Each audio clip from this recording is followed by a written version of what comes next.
I love the little horns that they do, you know? I love the little horns that they do. What's up, everybody? Welcome to the G... Look at Yen's face. What the hell? Yen, you spooked? What's up, everybody? Welcome to the GV stream. Hello, hello. Sorry, once again, I am late. My God, it is so hard getting here at that time, man. Do apologize. We might just have to move the streams back to 5, because, like...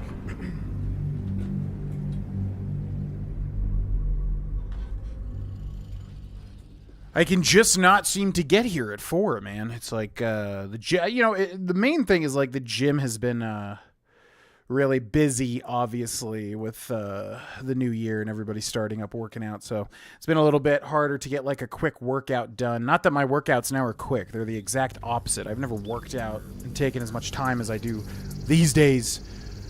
But, anyways, we're here. What's up, everybody? Welcome in to the 5th Patreon stream. If you are watching this, you are most likely a patron. And if not, consider yourself lucky. Big thank you to the patrons for making this possible. Check out the Banjo-Kazooie series on this channel. More dedicated Let's Play. Banjo-Kazooie series, very choice. You know, gets my Austin seal of approval, which I know doesn't mean much because I'm the one that made it. But Banjo-Kazooie, I've been pretty... I think there's been one episode... I'm always hyper aware of, like, the quality of crap. So, yeah, it doesn't even matter. The vast majority of the series has been very good, in my opinion. So check it out if you are looking for more content. Let me mark down my calories real quick. Considering I am about to drink a non-alcoholic beer, which is 90 calories, but man, this one is definitely the best one I've tried so far. Mango dragon fruit, fruited sour. Not too sour either. This is like a perfect beer, man. Non-alcoholic, crazy. But what's up, everybody? Welcome in. Hello, hello. What's up, James Jones? Welcome in. What's up, Peter Prestige? What's up, Ace of Swords? Ace of Swords. Yo, Ace, you been watching JonTron? I know we've talked about, you know, Cindy and I talk a lot about JonTron because we were both fans of him before we met each other. Man, you know, we have theories as to what's going on with John. Obviously, we don't know him. This is a parasocial thing, but man, oh man, like his last couple of videos, you know, I think this his last one. I don't know if you saw it, but it was like, rating Halloween decorations or something. It was just like, John, what happened? We used to do these big bombastic videos where your passion and charisma oozed off the screen, and now we're doing rating weird Halloween decorations off of Reddit. John, what happened here? We just really want to see him return to form. We want to see him, you know, do some big videos. Excited for this episode. A good amount of interesting interactions can pop up. Yeah, we're basically on the cusp of doing a lot of big interactions. There's 3 major areas we can get to next. Probably 4. Things are going to be exciting. Hopefully we get to it in this stream today. But yeah, if not, again, just enjoy the journey. It's going to be a lot of build-up, obviously, for certain things. That's why this game is so good, because obviously it's building up to major impactful things, of course. What's up, Ace's mom? Hello, hello. Oh, yeah, we met. That's right. Yeah, we actually... Yeah, Cindy and I went to Ace's, like, family reunion. It was so much fun. It was... They went all out. It was so cool. There was, like, so much cool food and stuff. Great time. Hello, hello. This is the first one I've caught live. Great playthrough. Thank you, Mark. Welcome in. For some of us, this time may be better. Yeah, I mean, it's just weird because obviously, I'm trying to get back at 4, man. Like, because Cindy didn't even work today. Typically, Cindy works when she gets back.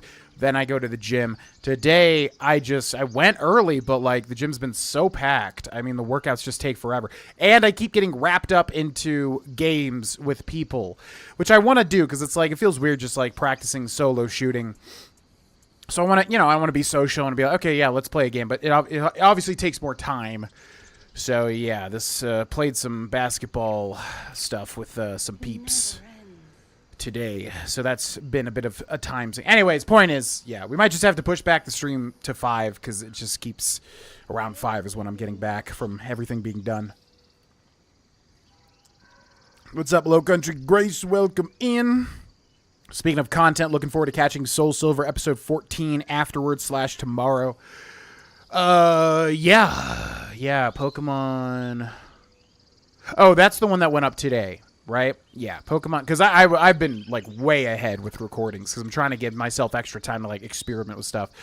But yeah, way ahead with recordings. 14 went up today, and then I've already done next week's episodes too, which I did an episode of Zelda Echoes of Wisdom because it's been forever. I need to do Terraria as well on the second channel. A lot of stuff going on. I have felt the same way. It seems the passion is gone for him. Yeah, we have, because Cindy has different, I don't want to get into JonTron's business. I don't know the guy, obviously, but I've watched him for forever, and yeah, he just, like, he watches, you know, he has all these phases of videos, like the history of JonTron, and like, I don't know, when he really is on his thing, he's one of the best content creators ever. He's amazing. Like, his videos are so memorable. Cindy remembers, like, all the gags in every video. And, yeah, I don't know. It's just like he does. I remember the logo video. That was a video where I was like, what is this? Like, just crazy to me. I'm like, this is like something you thought of in literally like 4 seconds. Like, why? Why, John? Why? And then, yeah, that Halloween one, I was just like, what the heck? Even if he wants to just, like, phone in a video or whatever, there's just so many topics you could cover that are, like, more interesting, like, that you could think of within, like, 3 minutes. So, I don't know. It just sucks because it's like John is so good at what he does, and it's like, man, oh, man, where's the videos that feel like the old days? But maybe I'm just, like, an entitled fan here. I don't know. What's up, Double D? Welcome in. Did that freaking guy pass the ball today? Yeah, so the thing is, like, I go to every day it's a different group of people on the court. And usually what happens is I walk in with the intention of just warming up for like 10 minutes. If I want to cover my abs days cardio, I'll shoot for 20 minutes. But then what typically happens every single time, at least like 70% of the time, is, you know, there's a bunch of guys that come onto the court and then ask, hey, do you want to play a game? Typically, I've said no because I'm like, I literally don't have time to do it. I have to just get my workout done and warm up. But lately, I've been like, all right, fine, yeah, I'll do it. So, yeah, every game has been a different group of guys. This group was like an Australian dude was on my team as 2 versus 2. There's an Australian dude and like 2 white dudes, and they were... They came out of the gate making really, like, jokes I couldn't say here. On any public platform, and I was like, okay, because this is when I met these guys, so I was like, all right, and you know, I think Australians are known for kind of having more, oh, you're Australian, oh, that's kind of funny, but yeah, Australians are known for kind of having more, like, what do you call it, they don't care as much with their humor, you know what I mean, which is what I like about Australians, at least as far as I can tell. So anyways, yeah, they came right out of the gate making, like, really raunchy jokes, let's say. And I was like, okay. And then, yeah, they were, like, super aggressive, like, you know, it was 2-on-2, so it was, like, one man covering another man. And, like, they were just, boom, just, like, running into each other, including me. And I was like, all right, yeah, I was down for it. But, it was a fun game. I just need to get better, because, like, I feel not good.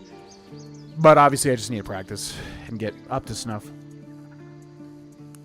I quote old JonTron often. You'd be surprised how often cars is relevant. I know that's one that, like, Cindy didn't really know that much. The Banjo-Kazooie Nuts and Bolts video, which really makes me want to play Nuts and Bolts again. I'm really hankering. We're doing Banjo-Kazooie on this channel. Then I want to do Tooie, and then I want to do Nuts and Bolts, which we did not too long ago. We did a Banjo marathon, all 3 games on Twitch some time ago.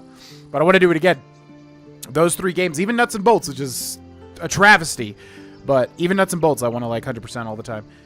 But yeah, that's exactly, you know, I've told Cindy, I'm like, he just is filming at his mom's house, and it's just nonsensical jokes with Jock and Rockington and all these random things, but it's so memorable and, like, funny and wholesome. It's so good. It's like, I don't even care if he does video games. It's just like, man, you don't need these crazy big sets and all this crap. Just, like, be yourself. John is such, like, a character. But again, I might just be an entitled fan, whatever. I mean, I don't know the guy, but I'm just like, it feels like a while since we've had like a significant John video, I guess is the point. Taking the piss, yeah. And we think we can play any sport. Well, that guy was cool. Yeah, he was, we just met, I forget his name, but we just met, and then he was like, shoot it, Austin, over and over again. And I was like, whoo. And I made a really good shot during that game, and it was nice, but we still lost. That's all right. Just got to practice. But yeah, he was a cool guy. But the other guy, there was one guy on the other team that was like really like rough, like really, again, almost seeming like he had a chip on his shoulder. And I don't know if that's just the culture with like basketball, and maybe I've been out of the game for so long. But like I was like, I just met you guys. Why are we taking everything so seriously? It was kind of something. The first game that I played was really cool. Everybody was like really cool. But the second one, yeah, the dude would not pass, and then the third one, one guy on the opposing team was like really like aggressive, and I was like, I feel like we should just be having fun, but all right. Anyways, 1, 2, 3, exit. Hello, ladies and gentlemen, and welcome back to our Baldur's Gate 3 full blind playthrough. Yes, I have done Act 1, to be completely transparent.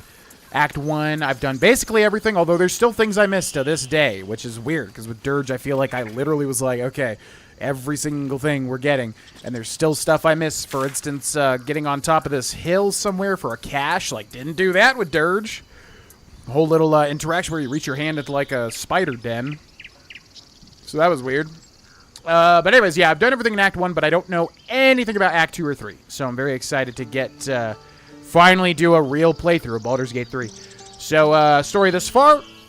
We were on the non-Lloyd ship. A mind flayer put a little mind flayer tadpole in our ocular socket, went up to our brain. Eventually, we will turn into a mind flayer, so we need to stop that and get healed. That is the ticking clock element, but also the symptoms have not happened for some reason. Odd things are happening, because like we haven't experienced symptoms of ceremorphosis, as it is called, which is weird. Something's going on.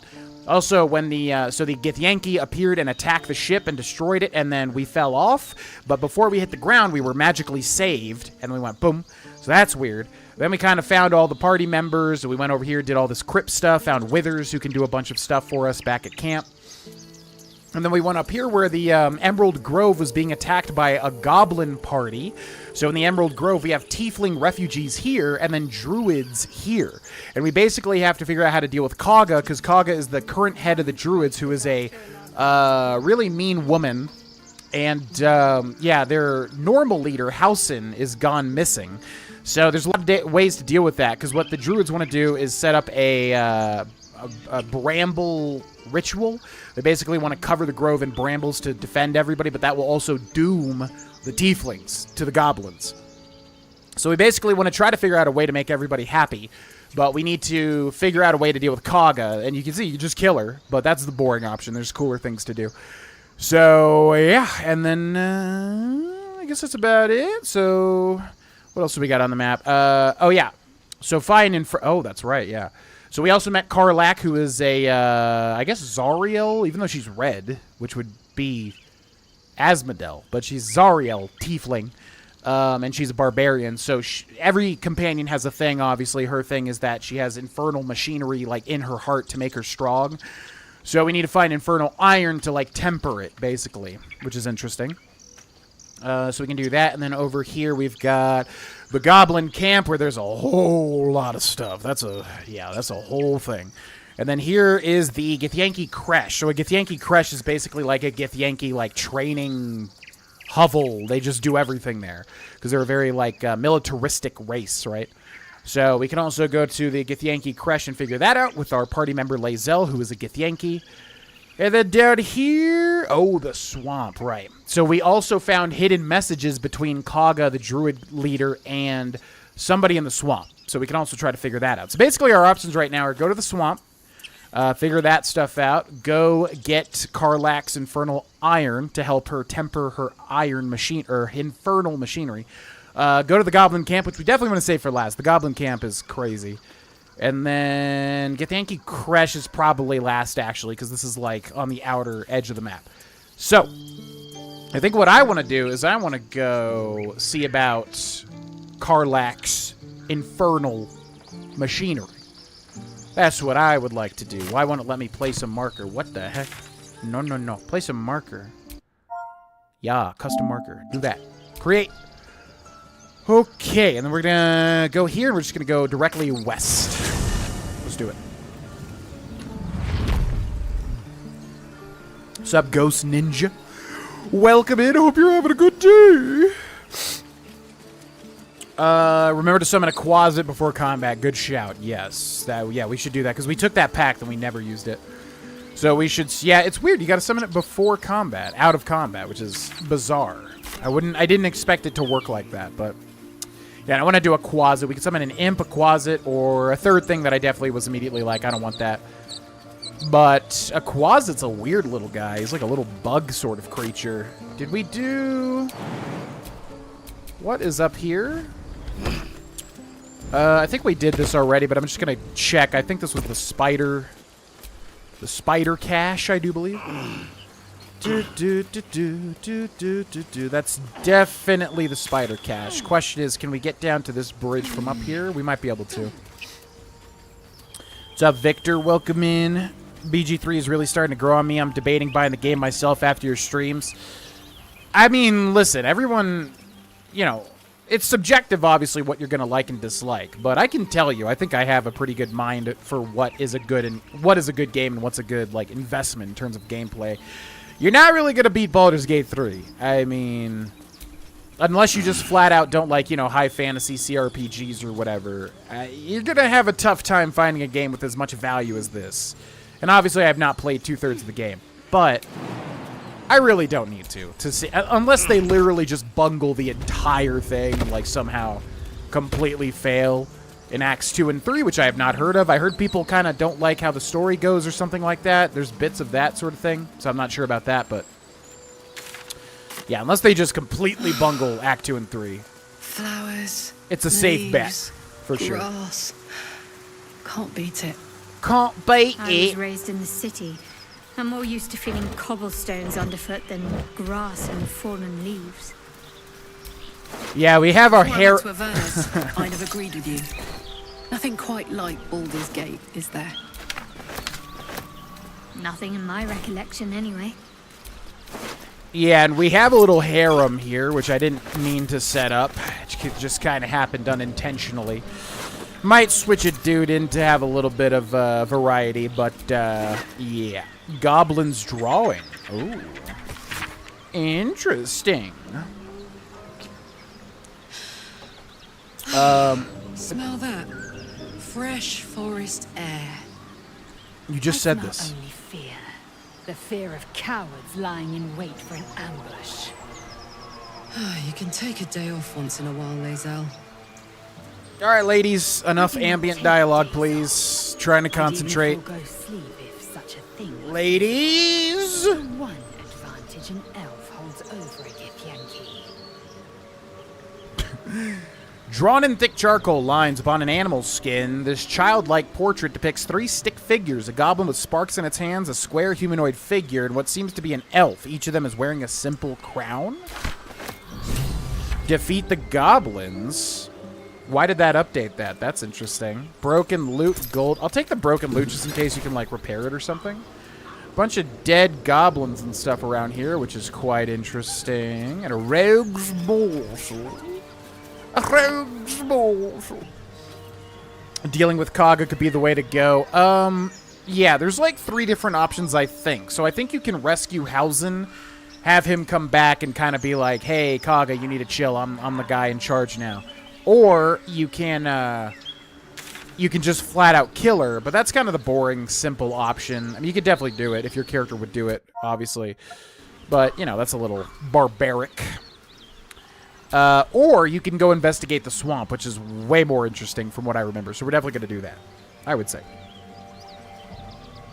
More east of the Grove. Yeah, yeah, that's right. I remember. Oh, yeah, I always forget about this area. And I think it's time, too, so we should do that. We'll do it later, though. Spider, rat, bird, cat, maybe others? Oh, why did it only say there was 3? This game has elves and half-elves, like Shadowheart, who I literally thought was a human until this playthrough. Githyanki Kresh. I'm imagining a Githyanki nativity scene. See, I wasn't sure if Kresh meant something in, like, the dictionary or not. So Kresh is, like, already a word. I wasn't sure if that was, like, a made-up fantasy word, because I've never heard of Kresh before. But, yeah, in this game, a Kresh is, like, yeah, their little base of operations, basically. Okay, so then we can go down here, which is interesting. But I think we go under this archway first. And also, do we have any short rests? We do not. We're missing a little bit of HP, but we should be fine. Everybody failed their perception checks? Really? Moonhaven. Moonhaven. We got a dead tiefling here with a raspberry and some gold. We've got a couple of rogues morsels over there. What is this? I don't remember what this place is. Wait, what is this? Oh. Well, boys. Looks like we got ourselves a trespasser. Don't bother running. My archer's got decent aim and plenty of arrows. As the symbol glows, power courses through you. Authority. Okay, I wasn't sure what this area was, but now I know. Yeah, this is a whole thing, too. This game is so massive. Oh, my lord. Whoever you heard say that they don't like how the story goes, did you a favor? You know now that you can ignore all future opinions from them? Damn, scathing. Yeah, I don't know. I really have no clue. I think the only thing I've heard about this game near the end is that, yeah, some people were not happy with the direction of the story, or I guess the overall story. I don't even remember what the criticism was, but that was the only, like, type of criticism that I have heard of. It's not your fault that the hottest companions are also the most useful. Yeah, I mean, Astarion's very useful. I mean, I know a lot of people think he's hot. He's very useful for, like, sneak shots and everything. I just used him a lot with, like, Dirge, and, you know, I want to switch it up. Gale is, like, my least interesting character. I'm sure he's just as interesting. I'm just saying, like, if I had to remove a character in terms of characteristics, it would be Gale. I mean, he's really cool, though. Like, it's hard. They're all good. They're all good characters, but I do like the women characters probably the most. I think they're the most interesting. Astarion's also super interesting, obviously. Intimidation, persuasion. Yeah, so clearly something with their glowing... There's like a glowing eye or whatever. Something is happening where because of our mind flare tadpole, we have some sort of authoritative power against these goblins and other people. So something weird is happening, basically. A lifted wisdom. Stand down. Now. And this should be a 2. Yeah, because if you get a 1, it automatically fails no matter what it is. But this is basically a free roll, unless you get the 1 out of 20 chance here. Let's give it a shot! And remember, it doesn't matter if we add bonuses either. If you get a 1, that is a critical failure. You lose no matter what. You're a true soul. But my mistake, sir. That's what I thought. Your mind lurches, reeling suddenly as if bitten. You'll get no more trouble from us. Promise. Which is really good, because there's a lot of stuff to find. Oh, everybody wants to talk now. Yeah, that's really good, because there's a lot of stuff here, and if you aggro these guys, that's not good. You're going to lose out on a lot of opportunity. Love the NPCs' overworld dialogue, though in general, such great writing with them, even the little banter. I do, too. It sucks, like, doing playthroughs sometimes, because, like, things that I would enjoy, such as ambient banter from NPCs and stuff like that, if I'm, like, recording something, it just throws me off every time. I'm, like, I'm like, okay, wrap it up. But that's purely from, like, a content creator standpoint. Okay, who should we talk to first? You know what? I really want to romance Shadowheart. You know, Karlach was my first love, but I feel like I have converted to the Church of Shadowheart, so I think we focus her first. So, a tadpole gives us the ability to manipulate others. Huh. Ignore it. Deny it.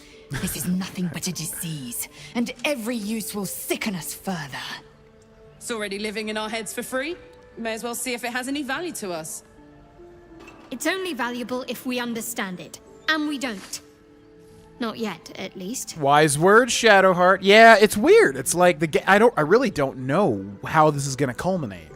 It's very interesting because it's like, why would the should you use the Mind Flayer parasite? Should you take in more parasites? Because they do increase your illithid powers, which a lot of them I didn't find. It was kind of that thing where it's like a gluttony of choice. Like, you have too many things at that point.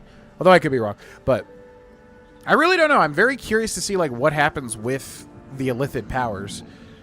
Such powers of manipulation could be useful, and if it makes our enemies more malleable, all the better. If this power comes from these parasites, it can't be trusted, however useful it might be. These are strange times and even stranger powers. We should seek to understand them before we make any rash decisions. That is very logical, and also I agree with Shadowheart. These are strange times and even stranger powers. We should seek to understand them before we make any rash decisions. Sensible. I agree. That's my girl. Us, me and you. Me and you. Don't tell the others. Me and you. Okay. So, yes, now we have the Blighted Village. There's all sorts of stuff here. Basically, a little village that has been taken over by the Goblinos. And luckily, we did not aggro them. Yeah, so far I haven't seen any male characters who are nearly as alluring as female characters. I guess the developers know their target audience. I think they did a fantastic job. I would just say, yeah, the female characters, I think, edge over the male characters in terms of interests, like what they have going on, you know? But Astarion's really cool. Gale's, yeah, he's a little step lower, I think. But again, this is without seeing, like, their full arcs, obviously. And then Will, I don't know much about, because I never used Will, really. But he does do something that I could not take seriously, which I think we'll see regardless. Goblin Sharp Eye. Okay, so a lot of these guys just don't talk, but they don't have an actual name. Goblin More of our Booyog. crowd inside. But we'll send word you're all right. Okay. As if I'm even scared about a nasty little goblin. I always thought creche was a synonym for nativity scene, but according to Google search, the word is used more generally in the UK to refer to nurseries. Ha! I had never heard of it before this game, but it sounds like, yeah, there's some synonymous stuff there, because nativity scene and a nursery, kind of similar, right? So, I don't know. I didn't even know it was a real thing. Okay, can I, like, jump over here and then jump down? This is a very awkward position to be in. How the heck do I get down from this house? I don't want to take 2 damage. That's not very fun.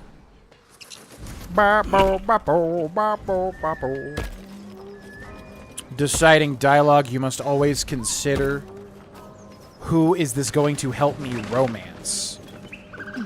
Yeah, it's tough these days, because, like, when I first played RPGs back in the day, like, when Mass Effect was a big thing, like, you just do the options you know they want to hear. And that's the same thing with, like, I'm playing Persona 4, and I think, or is it Persona 3 Reload. It's like, you literally just have to tell them what they want to hear, even if your character would definitely say something else, or even if it doesn't make sense at all what you would say.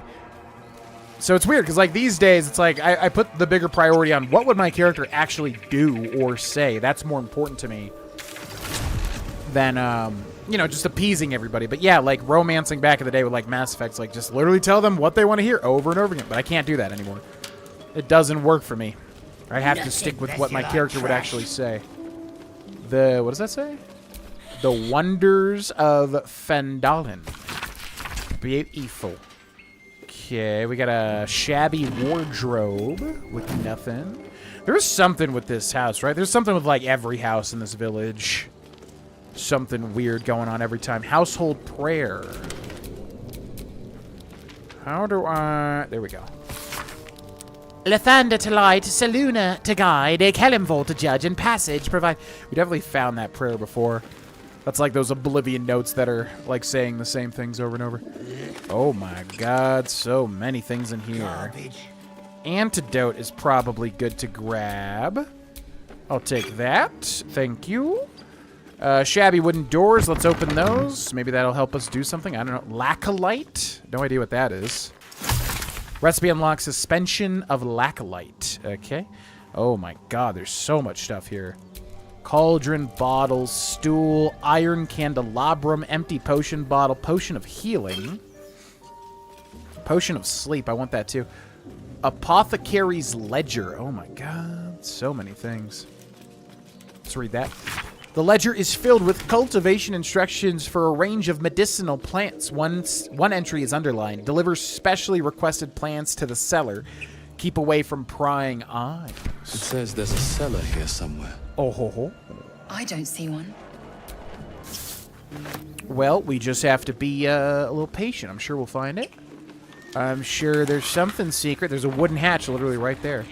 Extracts the rule of 3. Wonder what this says. When deciding, yeah, Astarion was definitely a fan favorite with both men and women. Gale also gets love out there. Yeah, I mean, that's what I'm saying is like, I know all of these characters are actually fleshed out and good. I think for me, the female characters just edge a little, for me, interest-wise, like what they have going on. The infernal machinery is super cool. Lae'zel's gets Yankeeism. Shadowheart, I don't even know because she's super mysterious. I know somewhat of what she's doing, a little bit, but she's very mysterious. But, yeah, Gale also has a crazy thing going on. Astarion, the whole vampire thing, of course. Will, kind of what we got going on with the warlock thing. What's up, Chef Goulet? Welcome in. Hope work was good. What's up, Headless Chicken? Purely blind. You want all this stuff? We did everything in Act 1, but Act 2 and Act 3 are purely blind for me. But Act 1 I have done, although I'm sure I missed stuff. A long-winded introduction explains that Haskin Zesilophin's notes, published as is from their work journal, have helped bring alchemy to the masses. It starts with a full history on the Dragonborn, who had been descaled as a teenager and started their alchemical research in hopes of restoring their hide. As the pages turn, it continues to wax poetic about how Zesilophin put aside their own research to help the common people. Much more interesting, though, are Zesilophin's actual research notes. I've decided I shall make all my notes, both those written and those still to come, available to those who would wish to study. You, reading this text now, are probably one such person. As enticing as potion making is, we shall first start with the most basic alchemical rule, the rule of 3. Most ingredients can be found throughout Faerun. However, they need to be refined to be of any use in alchemy. Doing so is simple. Just combine 3 of the same ingredients, and you will obtain an extract, which can be used to brew potions, poisons, oils, and elixirs. So remember, 3 of the same ingredients makes an extract, or in rhyme form if you like. When in doubt with alchemy, just recall the rule of 3. Thrice the same ingredient forms an extract excellent. Okay. Oh, that's why they give you 3 dagger roots. Ah, I see. Yeah, we should probably try to do that. I've literally, like, never messed with alchemy in this game whatsoever. Okay, so how do you do alchemy again? I literally do not even know.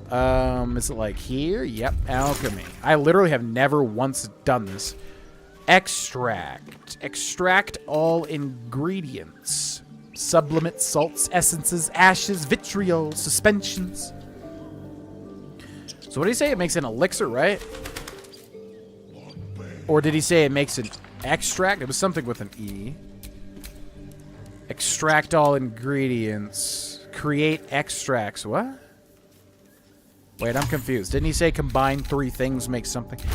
Character sheet, inventory. Go down here to latest. And then, what do we got? Goblin's drawing. Extracts of the rule of 3. Let me turn the page. 3 of the same ingredients makes an extract. Okay. So how do I don't I'll just do this. Ashes of Wargfang. Open the alchemy menu to view the recipe. Did I just... Oh, okay. 4 new recipes. So did I just make all the extracts I could by combining 3 of the same thing? I'm assuming that's what I did. I don't know. Frickin' alchemy, man. How does it work? Potion of sleep. Give me that. Alright, and then we've got... What is that? A cupboard with nothing inside. And then... The wooden hatch. Let's examine it. If this is what I think it is, we're in for a bad time. Oh, I don't think this is. I think this is something else. GV, another mechanic you may not know about is if you hold, I think, X in an area, it scans the whole area for interactables, and you can go through the list and pick what you want to take search. Oh, yeah, somebody mentioned that, I think. So wait, okay. Does that work on consoles? If I hold X. Oh! Whoa! That's so much easier. Oh my god. That's literally so much easier. Wow. What's in here? Okay, that's way better. Quill, okay. So yeah, so we can like walk. So I can like walk over here. I mean, the potion of healing will be easy, I guess. Okay, and then what else we got? Got some chests over here. It just sucks because there's like so many like trunks, but it doesn't really show it. Like 4 potions of healing for free in that trunk. So I can hold X here, right? Potion of heal. Oh my god. Large bottle, water, barrel, bottle.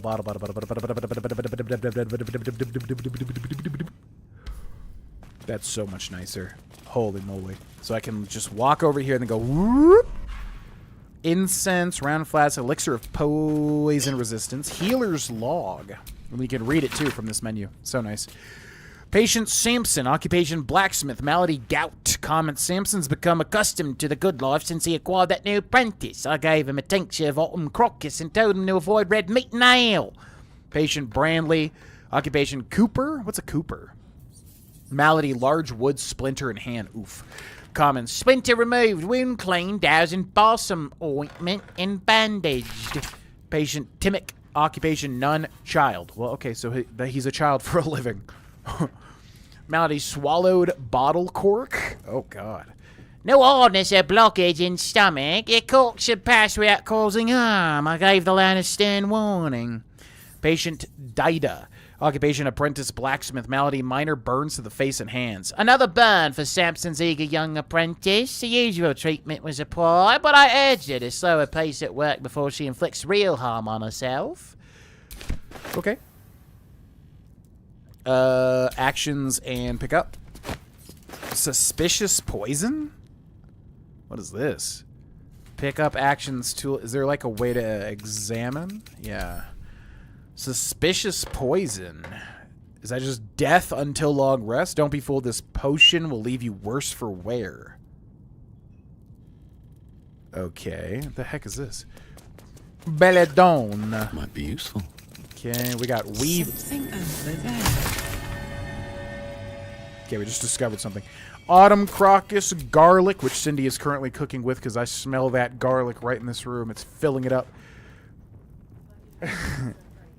What? I just finished the recipe, so. Yeah, it smells good. I love garlic. Yummy, yummy. You're welcome to have it, by the way. Doesn't have to eat here. Perhaps I will not eat until 8 o'clock. Yeah, smells good. Ooh, a mortar and pestle. Does this actually have a use? 0.2 pounds. I'll take it. Sounds like it doesn't have a use. Unlike the Elder Scrolls, but that's fine. Alrighty. Anything in the barrel? We got water. Yeah, I guess water actually is helpful. I know there's a particular use that's quite interesting, I do believe. What did they find? They found something, but I don't know what it was. And we searched. Did we not search the wooden chest? We did not. Potion of healing ×2. Tried playing this with a controller. No bueno. You know what? It has not been as rough as I thought. Because I have this on PC, but my excuse me, my PC needs a upgrade. So I was just like, if we're doing a full playthrough, I just want it to be not a jet engine the entire time I'm playing this. But yeah, I'm actually surprised. I've been able to acclimate to the controller. It is a little bit more slow and clunky, but I'm sure, you know, I'll just be able to get used to it eventually, you know. But I gotta say, they did a really good job. They really did. They made it very doable, I feel like. The alchemy in this game is very hand-holdy to the point where you think you're missing something. Huh. So I'm assuming I did what I should have done there, then. God, this is like way better. Oh my god. Made with duster. Here a woman holds her duster with both hands as if marketing it, not for consumption or purchase, but for appreciation of its fluffy, purposeful shape. So adroit. What does adroit mean? I love that word, but I don't know what it means. Adroit. Oh, we looked this up somewhat recently. I think it means like dexterous, like adroit with a needle to sew well. Clever or skillful in using the hands or mind. Yep. At wiping away uncleanliness, a useful juxtaposition for the cleanliness of the image. I like that. Yeah, okay. I'm going to take that. It only weighs 2 pounds. Sure. Okay, a lot of other alchemical stuff, but I don't care. And then, guess we can't... Okay, it's got to be this painting, right? Tiger Mist. I'm assuming there's definitely something else in here. Oh, a lever. Oh, a straight-up lever. Okay. Tiger Mist. I don't think we need to take that. Let's interact with the lever, though.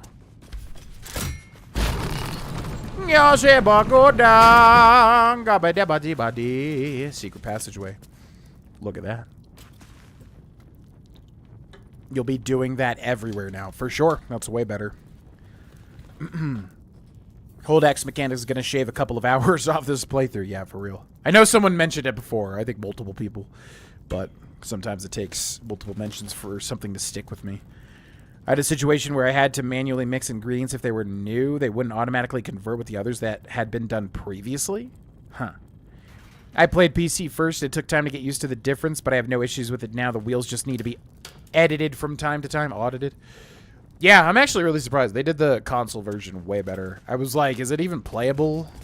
But it's totally playable. In my expert opinion. Vitriol of Bone Cap. Okay, what is coming up here? Oh, yes. This area. That's right. Okay. So, yeah, we're going to summon Find Familiar. Oh, my God. Yeah, you can make all sorts of stuff. Find Familiar Spider. Summon a spider familiar with a poisonous bite. Raven. Ooh. Applies Quoth. Wait, what? Applies Conjured Spider. Is Quoth the name? What does Quoth mean? Yeah, Quoth. That's got to be literally a quote the Raven Nevermore reference. Edgar Allan Poe, right? I assume. It's because the name is Quoth, right? Okay. Summon a raven familiar that can blind enemies with his beak. Find familiar rat. Summon a rat familiar with an infectious bite. Interesting. Frog. Summon a frog familiar who can spread its bufotoxin to enemy. So why does this guy get... Why does this guy get a name and these guys don't get a name? Find familiar crab. Summon a crab familiar that can slow enemies with its crippling pinch. Cat. That can meow to distract your enemies. Quasit. With the form of a quasit that can turn invisible and scare enemies. Imp. Summon a familiar with the form of an imp that can fly, turn invisible, and sting enemy. Well, the imp sounds the best, right? But I will go with the quasit. Conjured Quasit. Yeah, look at this little guy. He's like a little, I don't even know what a quasit is. He's like a little monkey demon or something. Cool. All right, let's make a save because things are about to go down. I think making a save before things go down is applicable. The wilderness. The wilderness. Quoth the name. 100% Poe reference. Why is he the only one that gets a name? That's a great room. GV rapping at some chamber doors for sure tonight. Rapping at my chamber doors. Okay, and we got Speak to Animals active as well, just in case that comes up. And then anytime it saves like that, things are definitely going to happen here. But what do we have? A is for Azuth and other gods, too. We got a Bullywug Trumpet. Take that. Suspension of Bullywug. That might be worth a look. Okay, Burial Mound over here.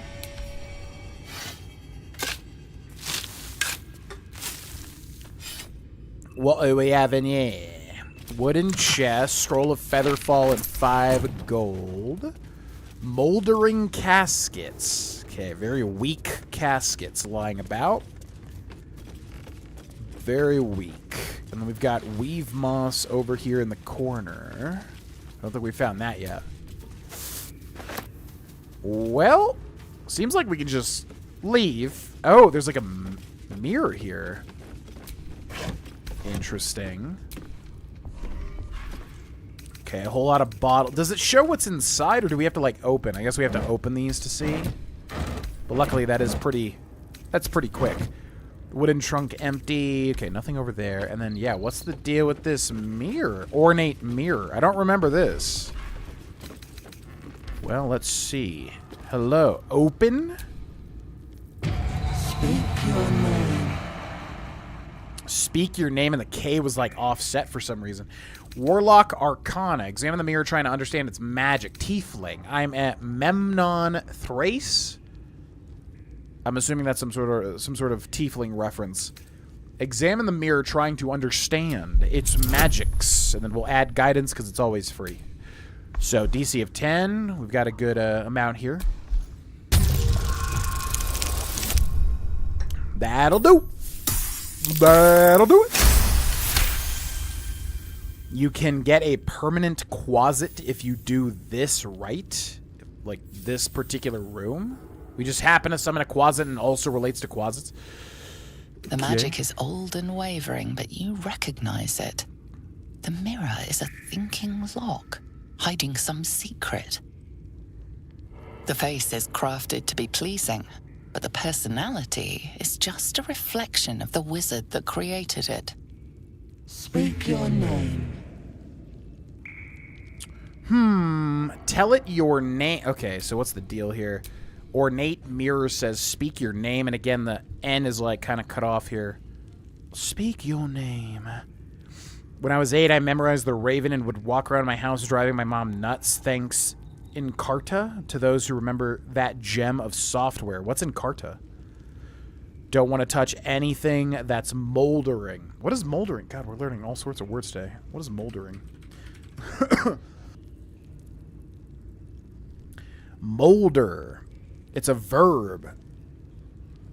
Slowly decay or disintegrate, especially because of neglect. Oh, okay. Yeah, that's pretty much what I figured it would be.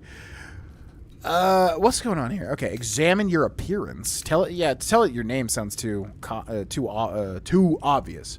Examine your appearance? You do your best to wipe the dirt from your face and look presentable. Adventuring is murder on one's wardrobe, though. Speak your name. Tell it your name. I mean, it's not going to be that easy. I'm, Memnon Thrace. I do not know this name. If you are known to my master, step forward and declare yourself an ally. Interesting. Yes, an ally. I'm an ally of your masters. I don't have time for games. Let me pass. Open or I'll smash you to pieces. Bad luck be damned. Well, this sounds too easy. It's not very like our character. Open or I'll smash you to pieces. Bad luck be damned. Okay, DC of 15, but I'm feeling lucky. Yes. Nice. Beautiful. 25. The God roll. The God roll. What's up, Perry? Welcome in. Speak to the Quasit. Interesting. What is Encarta? Before we had Google, you would research school stuff on a PC encyclopedia called Encarta. Yeah, Moldering Ruins. Moldering Ruins popped up in my head, and I was like, why do I know that from? But I do not. What is that in Skyrim? I know that phrase, but I don't remember what that has to do with anything. I mean, I was around before Google, right? When was Encarta around? I just don't know what this is. I know what Ash Jeeves is. That was a little bit before my time. 1993 to 2009. Yeah, I have never heard of Encarta. Ash Jeeves, I know, was like a competitor to Google or whatever before. There is a pause as those glass eyes take you in. Then... Charlatan Mirror Master. Thier is inspired. So what's the thing with this mirror here? I don't understand what like the puzzle was or whatever. We just passed a intimidation check, obviously. Okay, so we can talk to our conjured quasit. Throw, examine, attack. How do I talk to him? Can I just like do this? Conjured quasit. How are you supposed to talk? Do I have to like switch to him and then have him talk to my Thier. Context menu. Attack or examine. Actions. So how am I supposed to talk? Shouldn't have wished I to can't live really more interesting times. talk to him. I can examine him. Scroll tooltips, context menu, throw. How do I talk to him? Do encyclopedias exist anymore? Maybe they've been completely replaced by wikis. If they do exist, I would imagine they're just for like collectors, because I know they were a big thing to collect back in the day. I have no idea though. Jeeves' mascot or what have you is based on Jeeves from The Shining? Wait, who's Jeeves from The Shining? I love that film, but I don't remember. Caretaker's name. Yeah, that's what I was going to say. Was that the caretaker? Jeeves reveals his name to be Jack as Delbert Grady? Yeah, who's Jeeves? Oh, that dude. Yeah, vaguely remember that guy. Moldering Rooms is Skyrim is a crypt. I think it's a Dawn Guard location. I am not remembering that. I remember the name, but not remembering the area. The closet that you find in there gives you more information about the guy who lived here and helps you more... Oh, once you get inside the room? Okay. Well, let's deal with this first. I mean, we don't need to mess with this, but I definitely want to. I know it's just bad that happens here. Moldering Casket. And there we go. Ba-da-da-da-da-da-da. Robust Guardian. Now, we're surprised. 6 damage on Karlak there. And they're trying to open up the other cast to get more friends. What is surprised? I don't know what that exactly does, but we don't have it anymore. All right. So we are Miss Karlak. What are our options? You have to say like the same word twice, so weird. Okay, can we run over to this man? Not enough movement. Will we be in range? I think we will. We'll be like literally 1 tick off, so maybe we should just go to this guy first. All right, let's go over here.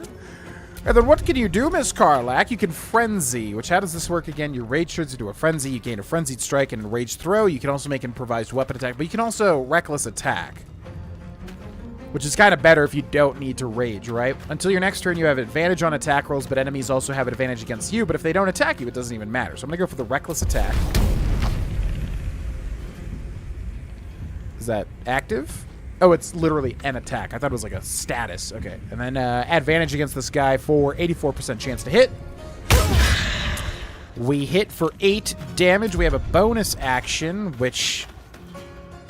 Yeah, you can rage as a bonus action. Weird.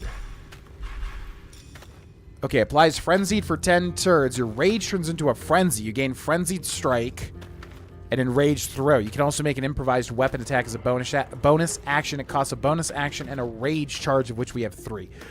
Okay. Oh my god. And then, so that just enrages us. Also gives us Frenzied, which probably means we can't control what she does, right? Deals an additional 2 damage with melee and improvised weapons, and when throwing objects also has resistance to physical damage and advantage on strength checks and saving throws. Cannot cast or concentrate on spells. Oh, so you need... What? Rage ends early if the barbarian hasn't attacked an enemy or taken damage since their last... So I guess you need to do this first, because now we're going to lose this. Because we didn't... Unless we take damage, I guess. Okay. Still trying to figure out the barbarian. Alright, we've got a Conjured Quasit. Alright, little man, what can you do? We've got Claws, we've got Dash, we've got Jump, Hide, Disengage, Invisibility. Invisible until log rest. Requires concentration. We've got Scare. Frighten for 2 turns. Lash at a creature to frighten it. And then Dismiss Summon. Interesting. Well... So what are our actions and bonus actions? Bonus action is just Dismiss Summon and Jump. So if we could jump over to this fella here. Not enough movement. So is this even going to help me here if I go like this? Okay, can I walk up to this guy? Oh, perfect. Yeah. Okay, walk up to this guy and then use Scare. Applies Frighten for 2 turns. Costs an action, but I'm assuming it's like a saving throw. 50% chance to land here. Gets the save against it, as I figured. Okay. Enter. Fury. We have got Lae'zel. Alright. Probably want to take this guy out because I don't want our Quasit to die. So let's go over to this guy with Lae'zel. I think we use superiority dice here to do... force them to drop the weapons. This guy does have a weapon, right? Oh, he's got a bow? Agile. Yeah, because he's agile. So we probably just want to hit him with, like, the big boy thing. Fainting attack. Yeah. This one. Big ol' hit. 84% chance. Oh, my God. 16 damage. This guy's at 2 HP. So we're going to action surge. Get another attack. And then what's going to be the highest chance to hit? Do we get another advantage? Ba, ba, ba, ba, ba. Throw. I don't think we can get advantage on anything, which is unfortunate. Could go for the... Yeah, I guess we'll just... Okay. Only a 60% chance to hit. Kind of sucks. Do it! Nice. That's my girl. Enter. Robust Guardian. 4 damage on Karlach. Our turn is Shadowheart. What do we want to do with Shadowheart? Pray to turn all undead that can see, which would be good if there were more enemies, but right now there's literally just this guy here. So I think we literally just attack. We should be able to take him down pretty easily. Robust Guardian. Misses, so we got a bonus action. We can heal, but I think we're fine, honestly. Enter. Got Mr. Thier. Now if I move over here, no attack of opportunity. And then I can use Eldritch Blast. 60% chance to hit on the Robust Guardian. Wow, hits for 12 damage, not bad at all. No bonus action way to kill him, really, unfortunately, so we'll end turn. We are Karlach. We're going to attack for 60%. Oh, one sporadic character can react to another action. Manage your available reactions in the Reactions tab of your character sheet. Open game menu, open character sheet. Okay, bye. What are you doing? Karlach used main hand attack on Robust Guardian. Karlach needs 14 to hit. They rolled a 10. Choose how to react. Reckless attack. Wait, what? How does this work?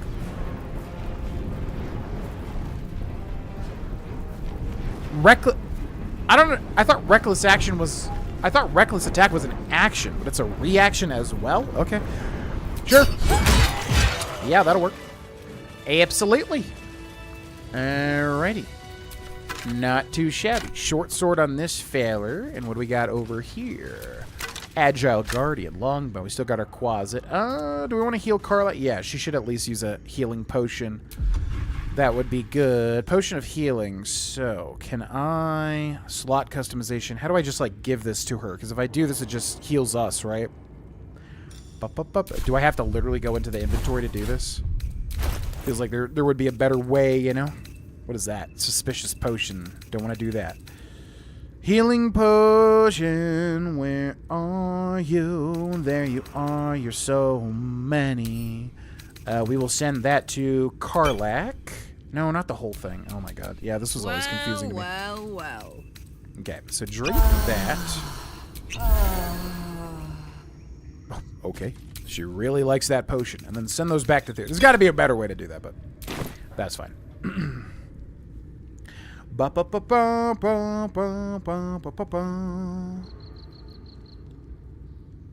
Quasit here. I don't know what you guys mean by Quasit here. You're like referring to two different Quasits, or you're referring to my I'm confused. What's up, Pestilent? Welcome in. But it's all good. I mean, listen, I just want this playthrough to be natural and organic. I'm not going to try to, like, literally min-max everything, get the perfect interaction on everything.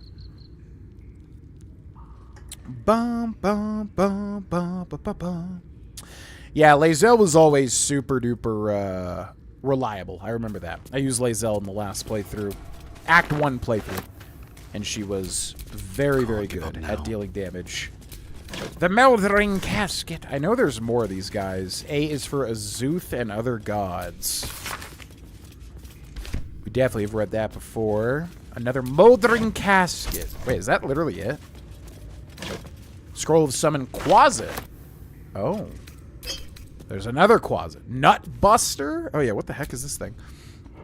A charming little rock. The word Nutbuster has been scraped into it with a claw. Poo Scraper. Fantastic.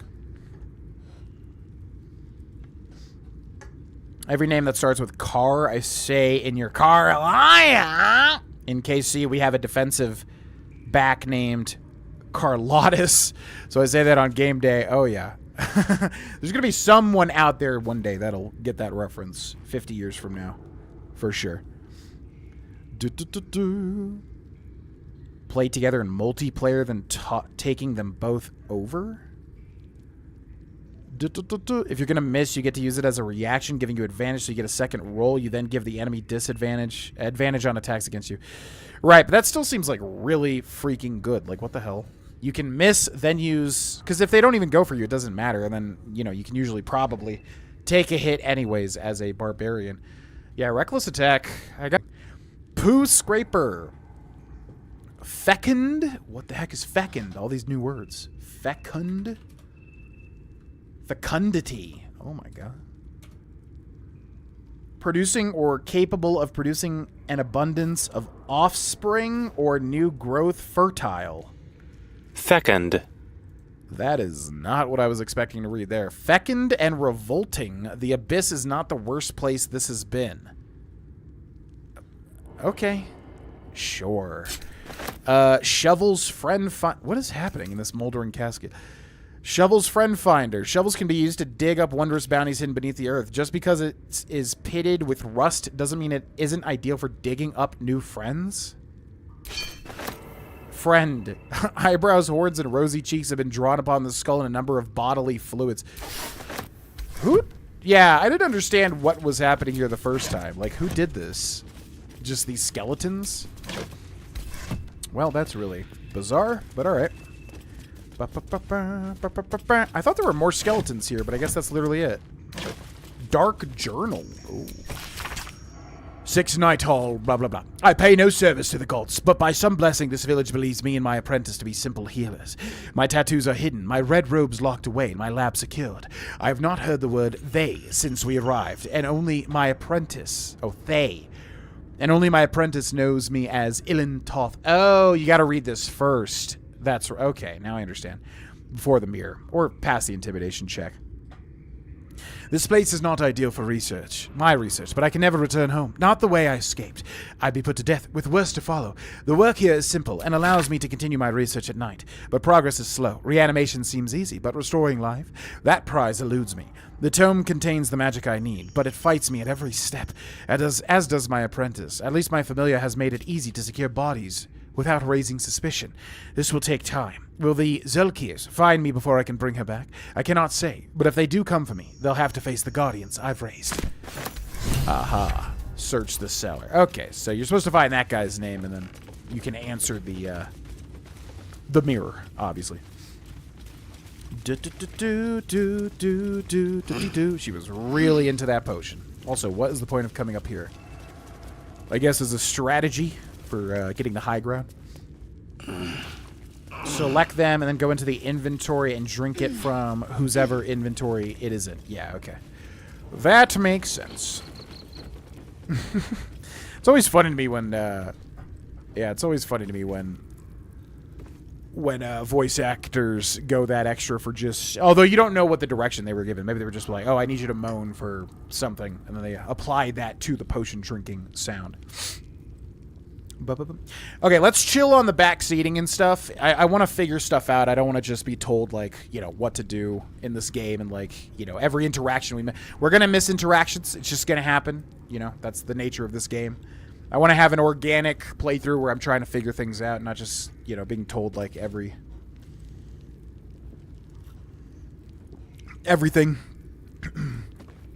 Didn't find it in my playthrough. Feel like Poo Scraper should do some kind of poison damage.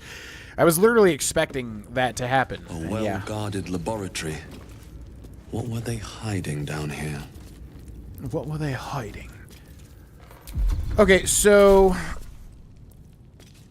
Yeah, that's a whole lot of quasits. Okay, so from what I understand, now we... Character sheet... And then we go to latest, which is already there, but I feel like you have to reselect it, right? And then there should be a scroll of summon Quasit. I think it's this. Summon a Quasit from the lower planes. The scroll is destroyed upon use. Summon a familiar with the form of a Quasit that can turn invisible and scare enemies. So, like, this is a unique Quasit. How would you ever even know that, though? Okay.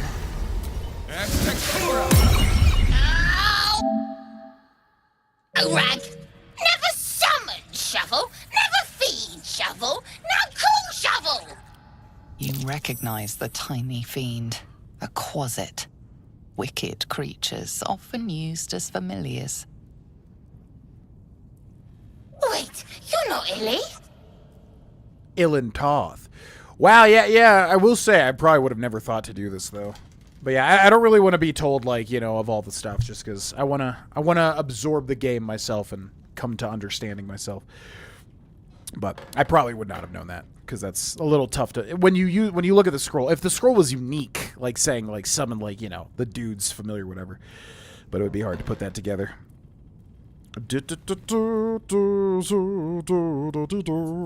Poo Scraper and Nut Buster. I don't know what... Oh, I guess that was Shovel. Oh, okay. Yeah, because I found those items my first time, and I didn't understand what all that was referencing. Now I guess that's literally, yeah, because Shovel was like the friend finder. So Shovel's friend finder Shovel. Then he's like trying to find friends, digging up corpses, and scraping poo or whatever the hell he's doing. A bunch of weird stuff. Learning all sorts of new words. No, you're good. I mean, if it's like something major that we're missing, maybe like a nud, like if we're getting past that area and then like it's clear that I'm not going to see a cool thing, maybe like, you know, letting me know that I missed something and letting me figure it out. But yeah, I enjoy the putting things together element of video games a lot. Your scroll was in an undead's casket. Who were they? What chewed you? I guess we would have an affinity for this thing since we literally summoned a Quasit already. Well, we know Illy is Ilin Toth, the guy that has this place here. Your scroll was in an undead's casket. Who were they? The blacksmith, the teacher, the grocer, the baker, little piggies to the butcher. So, you're Shovel's master now. Fine. Okay, yeah, and this is a trophy too. I mean, it's so easy to miss because they didn't make the scroll, like, unique, you know? Which I guess it doesn't make sense for the world or whatever, but I feel like this is extremely easy to miss. You're a disgusting little creature. Your name is Shovel? Master Illy calls me Shovel. Don't like it? Change it. Okay, what would you like to be called? Shovel is fine. How about another utensil basket? How about another utensil? Fork. Ugh, forks make the feast slow. Less tearing, less blood. But fine. I am fork. So, what first, Master? Gutting locals? Raising the dead? Making them walk? Making them scream? Oh, I like you. Okay, this is a match made in heaven here. No, and you'll not commit such deep... Okay. Is that what you and your old master did? Some light pillage? Some light pillage, perhaps a bit of murder to follow. Yes! Master is fun. More fun than Illy. Illy's so busy. Only cares about the book. Book this, book that. Oh! You have such a way with words. Good with tongue. Good at cutting them out, too. Tell you secret. Illy weak. Illy never finish book. But Master can do it. Read book, conquer book. Yes. Wow, okay. I cannot believe I didn't even know about this in the first playthrough. Holy moly. If it's clear that you're leaving an area time sensitive, but I'm used to 100% playthroughs. No, you're good. I just want to make sure, like, yeah, we should set, like, a backseating sort of, like, thing for each playthrough that we're doing. I think with this, especially when we get, obviously, to Act 2 and Act 3, you know, where everything is going to be completely new. Yeah, if I'm missing anything major and I'm clearly, like, on my way out and done and about to leave or whatever, let me know, and then I'll try to figure it out. And then if I just can't figure it out, you know, I'll probably just be like, all right, just tell me what I'm missing. But let's roll with that for this playthrough, because this CRPG is obviously very, mysterious in the ways of like trying to put together what they're trying to tell you in a particular area and all that, and I enjoy trying to figure that out. Stuffed wolf head, padded chair, nothing there. Okay, so he mentioned a book. So clearly there's an important book around here somewhere. Scroll of Featherfall, Round Flask, Separatory Funnel, Moonhaven Logbook. The book is filled with pages and pages of observations, tracking travelers and people in the village. You turn to the final pages. 26 Elisis. Oliver Singe, merchant, arrives in Moonhaven, departs the next day. Kalashite? Huh? 7 Elian, stranger, name unknown, passes through, not Thayan, Rashemi. What is... So... Okay, so Thay is like a race, because he referred to himself as a Thay before, not Thayan. So what's that? 14, Marpana. 3 men in black armor pass through, not Thayan. Uktar, Hackett. Journeyman passes through, not Thayan. Uktar, raid. Black armored soldiers, some damage, not Thayan, but dangerous. 14, Nightal. The book's key gem has gone missing. Familiar order to watch my apprentice. So who's the apprentice? Because this is Ilan Toth, but who's the apprentice? Okay, Nightal, Singe passes through, doesn't stop. Nightal, familiar reports apprentice disappeared near well, will observe. Oh. Okay, so, yeah, Shovel, who is now Fork, reported that the Ilan Toth's apprentice went missing near a well. Okay. Nightal raids same soldiers as before. Townsfolk taken. Nightal smoke on horizon raid ? Who's raiding? Soldiers? But who would they be? Baldur's Gate soldiers? Okay. The Collectinea Rubrum.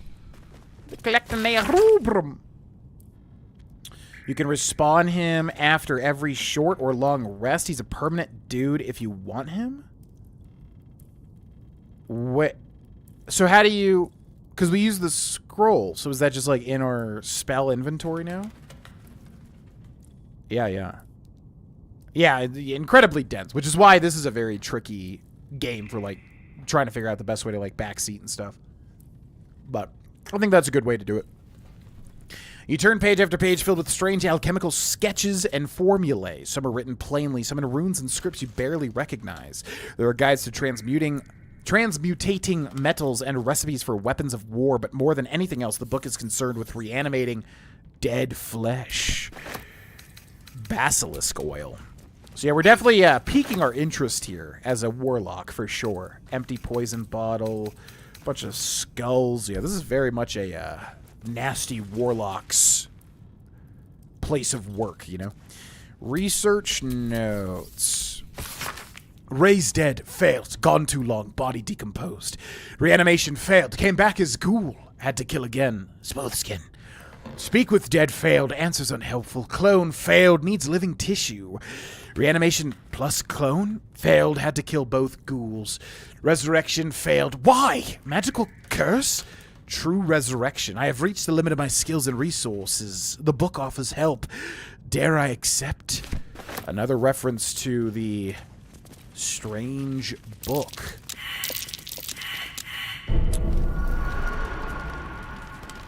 What just happened? We all failed perception checks. But then this thing is clearly clicking here. Marble plate, rusted iron gate brazier. Okay, so we can just disarm it. Okay. That should be doable.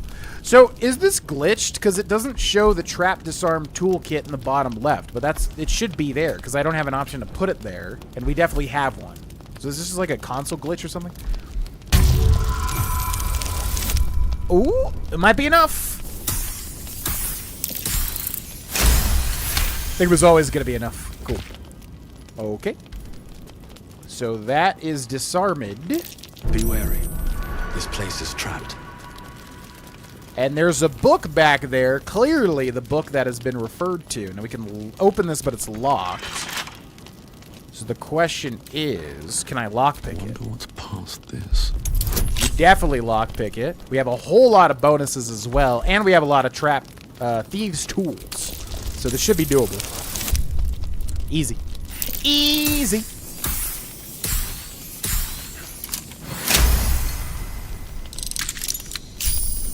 I did an unarmed only run once. I allowed myself to keep Shovel because he's technically unarmed too.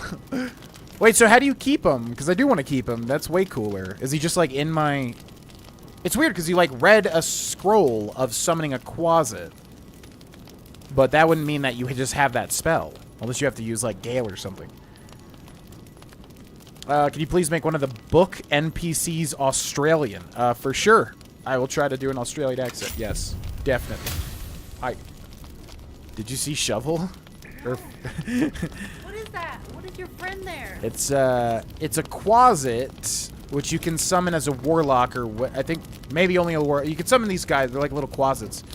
But then you find a unique one called Shovel. But then you can rename him Fork.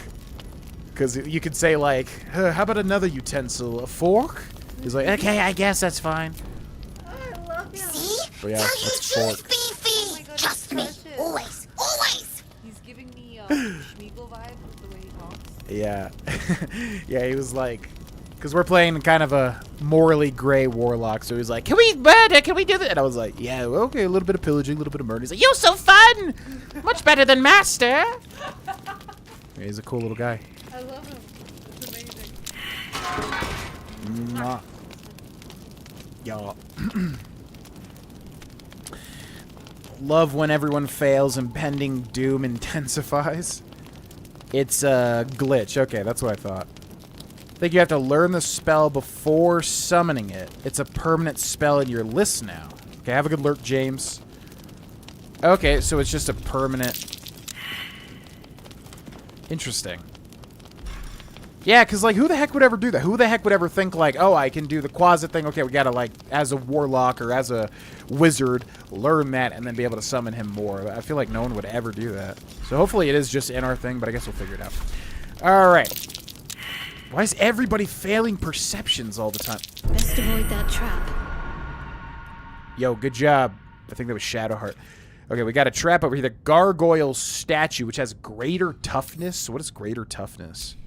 This material is extremely strong. Only a hit that deals at least 50 damage?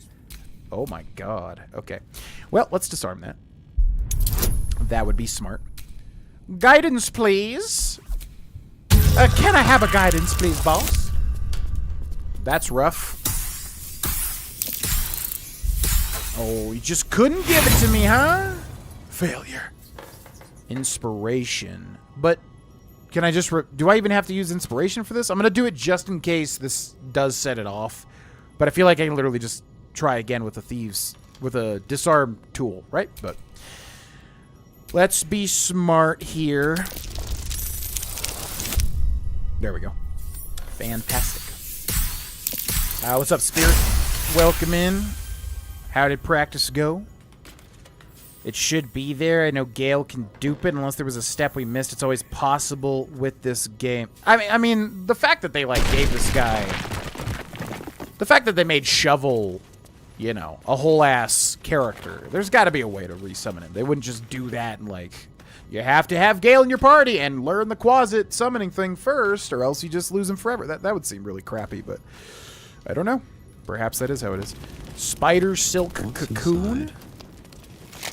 What are in these? Okay, let's do the hold A thing. The Necromancy of Thay. What is Thay? Is that a... I'm going to look this up. Hopefully this is not a spoiler. D&D Thay? Is that a race? Forgotten Realms Wiki? Okay, this might be a spoiler. It sounds like it is a race, but it's like a weird, like, lore-specific race or something. Like an ancient race or something. Marble... Oh... Well, that's good to find, because I would have definitely not realized that. Okay, Spider Silk Cocoon. Why don't they say empty? There's nothing in... Oh, these cocoons are like a little hint, actually, too, I think. Okay, so let's disarm the marble plate. Something definitely going to happen here. We will add guidance once again. Might be enough. I think it's guaranteed, right? Yep. Yep. Even if you roll a 1 on that D4, it's still guaranteed. Screw you. Okay, and my warlock character is extremely excited because we have something called the Necromancy of Thay. It is not too late, which is clearly a reference to the Necronomicon, most likely, from Lovecraftian lore, I guess, initially, but also in the Evil Dead series, which those films really were so much more enjoyable than I thought they were going to be. Nothing happens? Search the cellar. Well, I'm assuming we need to read that book, right? Alright, I really don't want to save scum, ever, so I'm going to try to not do that pretty much ever. So we're just going to go for it. So, there's got to be a faster way to do this, right? Because if it puts latest, but it does not put latest. It's so weird. Like, the Necromancy of Thay should be here, but it's not. I don't know why. It's over here for some reason. The Necromancy of Thay! The book is locked tight with no visible keyhole. Only an oval recess in the cover's mouth. Curiouser and curiouser. You try to examine the book, but the longer you stare, the more those piercing amethyst eyes draw you in. My God. A cursed book. How obvious. Whoever opens it deserves the fate that befalls them. Curious. Why don't you take a closer look? I'll observe from back here. Please don't open the creepy book. That's funny. I don't think I had Karlach here when I found this the first time. Drop the tome, ready to destroy. We literally would never do this as a warlock. At least our character. So put the book away. Definitely keeping the Necromancy of Thay. However, if we've been paying attention, we know that we need a key for it, pretty much. Something that fits in that mouth recess there, which we do not currently have. On Death and Resurrection. The Evil Eye. Inkpot, bottle rack, gilded chest. Will encumber Thier? Well, I just want to open it. I don't want to take it. Bracers of Defense. Become the Bulwark. You gain a +2 bonus to armor class as long as you are not wearing armor or holding a shield. Whoa. Delicate twists of magical iron painstakingly gilded have been fashioned into these fortifying vembraces. Gale can absorb this item's magic, destroying it. Destroy it, Gale! Cast it into the fire! Why should I? Okay, well, that sounds really good. We're not wearing armor, right? I don't think. We'll have to check that. Pile of books, quill, books, padded chair. Okay, we're done there. Yeah, let's check. Are these better? Are we wearing armor? Do warlocks wear armor?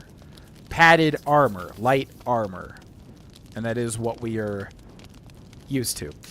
So that's unfortunate. Everybody else is wearing armor too, I'm assuming.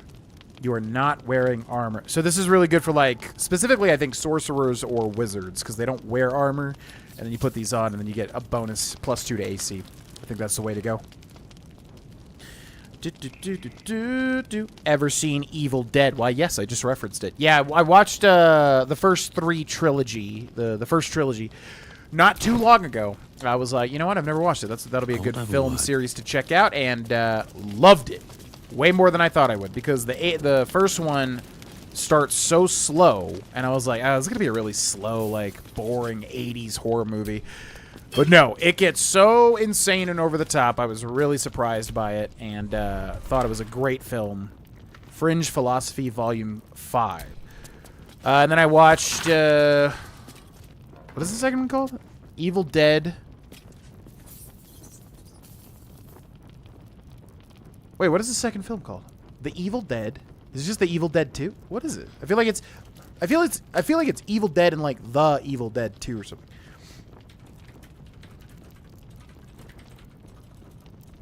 What is the second film called? Why am I forgetting this? Yes, I was exactly correct. The Evil Dead, followed by Evil Dead 2, no the, and then Army of Darkness came out when I was born. My God.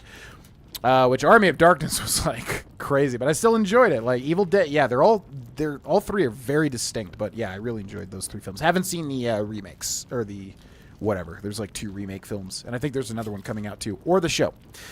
The publisher's note claims this volume promotes magical theory to radical. I don't think I care about this. This might just be a thing that's just here. Okay, and then we've got what looks to be a little crystal ball area or something. Stuffed bear. We got a crystal ball. Well, that's a little out of the ordinary. Let's take that. A lot of skulls. A lot of skulls. Whoa. Scroll of Fog, Cloud, Crown of Madness, Web, Darkness. Also a vase, which opens up to nothing. It looks like that's it. Okay. And then we check the table, I think. Let's check it again. Just to be sure. Just to be sure. Yeah, Evil Dead.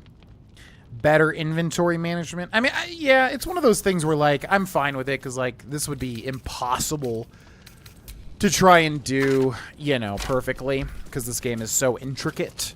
But, yeah. The main thing is, like, managing your inventory really gets out of hand because there's 50 gajillion billion items all the time, you know? Reminds me of the Monster Book of Monsters. Oh my god, I love that. That actually scared me as a kid, but since then I've loved the idea. Yeah. Hagrid is so, man, Hagrid is like, what is going on in his mind? He's constantly endangering these children all the time. He didn't think to warn Harry, who's like his, you know, friend basically. Like, he didn't think to warn Harry like this monster book can kill you. Come on, Hagrid. I know it's like dramatic irony or whatever. Like, we know it's going to be dangerous. Or, we don't know that, but I mean, like, as the viewer, it's easy to see that. But, like, warn Harry, dude. You could have killed him. Literally, he would have died to a book. What are you doing? Focus. Lock in. Okay, we've got a rusted key. What does that rusted key go to? A bag of rotten food. I bet that smells absolutely delicious. He's not opening it for some reason. Open it. What are you doing? Why won't he open it? The heck? Bag of rotten food. Open it! Oh, it's like not even... It's like a used thing. It's not even considered a container. Well, that's weird. Okay. Wooden trunk. Drow poison. Simple toxin. Cool beans. And I think we checked this too, but let's check it real quick. Alright, then we got a lever over here. Leave. Yeah, what's up, Desu? Glad to hear your power is back. Did it just come back, or has it been on for a while? Where are we? We were already in here, right? Yeah, there's the painting. Okay, so we got that. Was the whole point of all that was the Book of Thay, of course. The Book of Thay. Hagrid seems stuck in perpetual adolescence. Yeah, you're just a little oblivious. Yeah, they're very, very stunted, for sure, in terms of maturation, you know?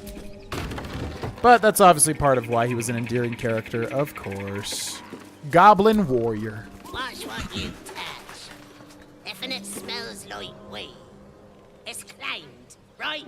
Oh, you goblins piss to claim things. Fantastic. You know, I would have, yeah, that makes a lot of sense for goblins, I must say. Not entirely surprised. Okay, shovel still, so is this fork here? Shovel. Wait. No. Who is this? It is fork. Huh. I wonder if that just, like, resets our... Yeah, he's just traveling with me now. Why can't I switch back? Yeah, there we go. What now? Okay, anything else to say, Fork?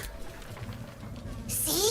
Tell you truth, Beefy. Trust me. Always. Always. Okay, I like this guy a lot. I really, if he dies, I'm assuming you can resummon him. I really do not want him to die. Watch what you touch. No. Don't go up there. Go back down. Right? Back down. Now. I'm trying to talk to all the little goblins. You are Tracker Slice. Keep your paws to yourself, and I won't cut them off. Oh, I'm so scared. I could literally... You have 7 HP. I could literally Eldritch Blast you into 15 years from now. Brawler Breck. Everything here is ours. Bugger off. Not everything. I've already gotten away with something you might have been excited to see. We've got Goblin Warrior. Go on.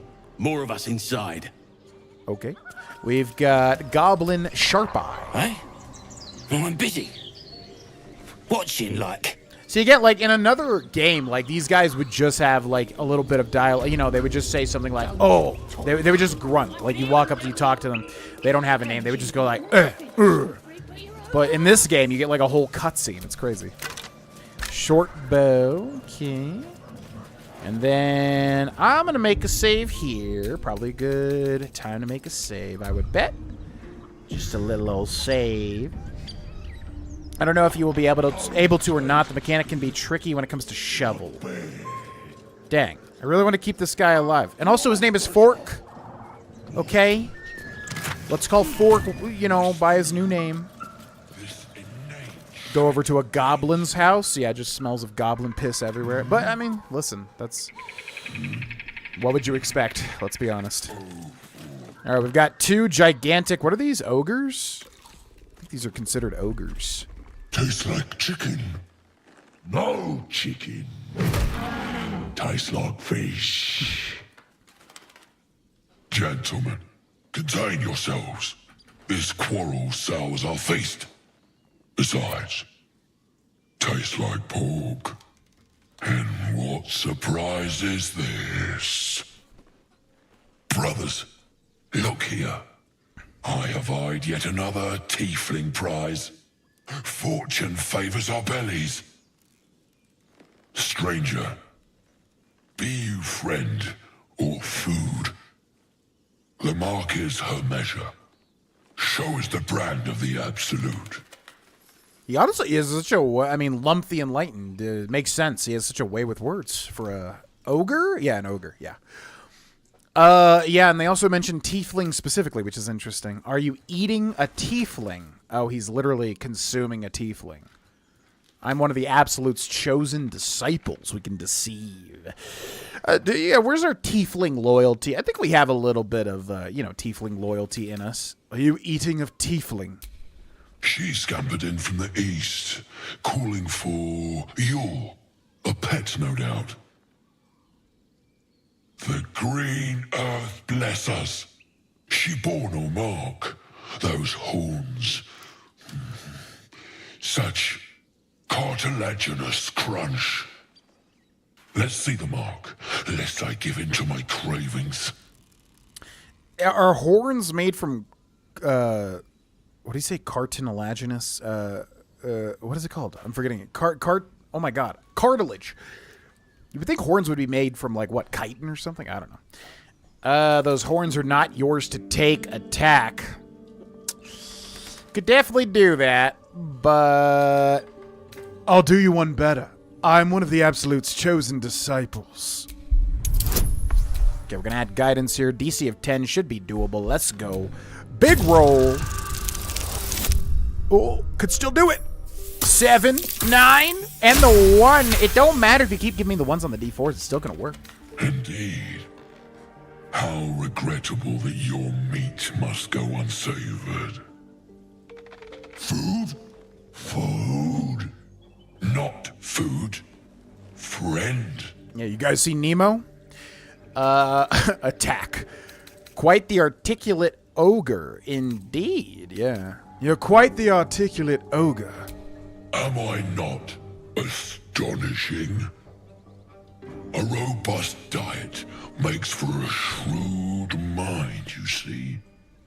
I am a gourmand, and you a delicacy. Were I so lucky? I think we could actually beat them in a fight, though. I think I have beaten these guys in a fight, even though they're quite intimidating, obviously. Fork, yes. Cartilagens. Can you reroll ones or just using inspiration? I think if you... Yeah, you can reroll. I don't remember how inspiration works. If you get a critical failure, do you just lose? Can you reroll? I don't remember. Anyways, yeah, we're using inspiration, but we have turned off karmic dice. So we've been pretty lucky. I think we've been rolling pretty well, actually. But karmic dice is off, which means it's literally just a straight up roll as if you were playing D&D. Nothing is helping us. Forget if you can reroll ones. I think you can. I notice you don't bear a brand of your own. I've seen a few other ogres in these parts. Attack. I notice you don't bear a brand of your own. I've no use for the Absolute, or any god. I follow two masters only. Gluttony and greed. The goblins understand my appetites. They sate my hunger for gold. And the rest sate my hunger for meat. Boss goblin give gold. We check brand. Good deal. No talk. It'd be funny if he actually took damage there. Okay. Forget goblins, you should be fighting for me. Oh. Forget goblins, you should be fighting for me.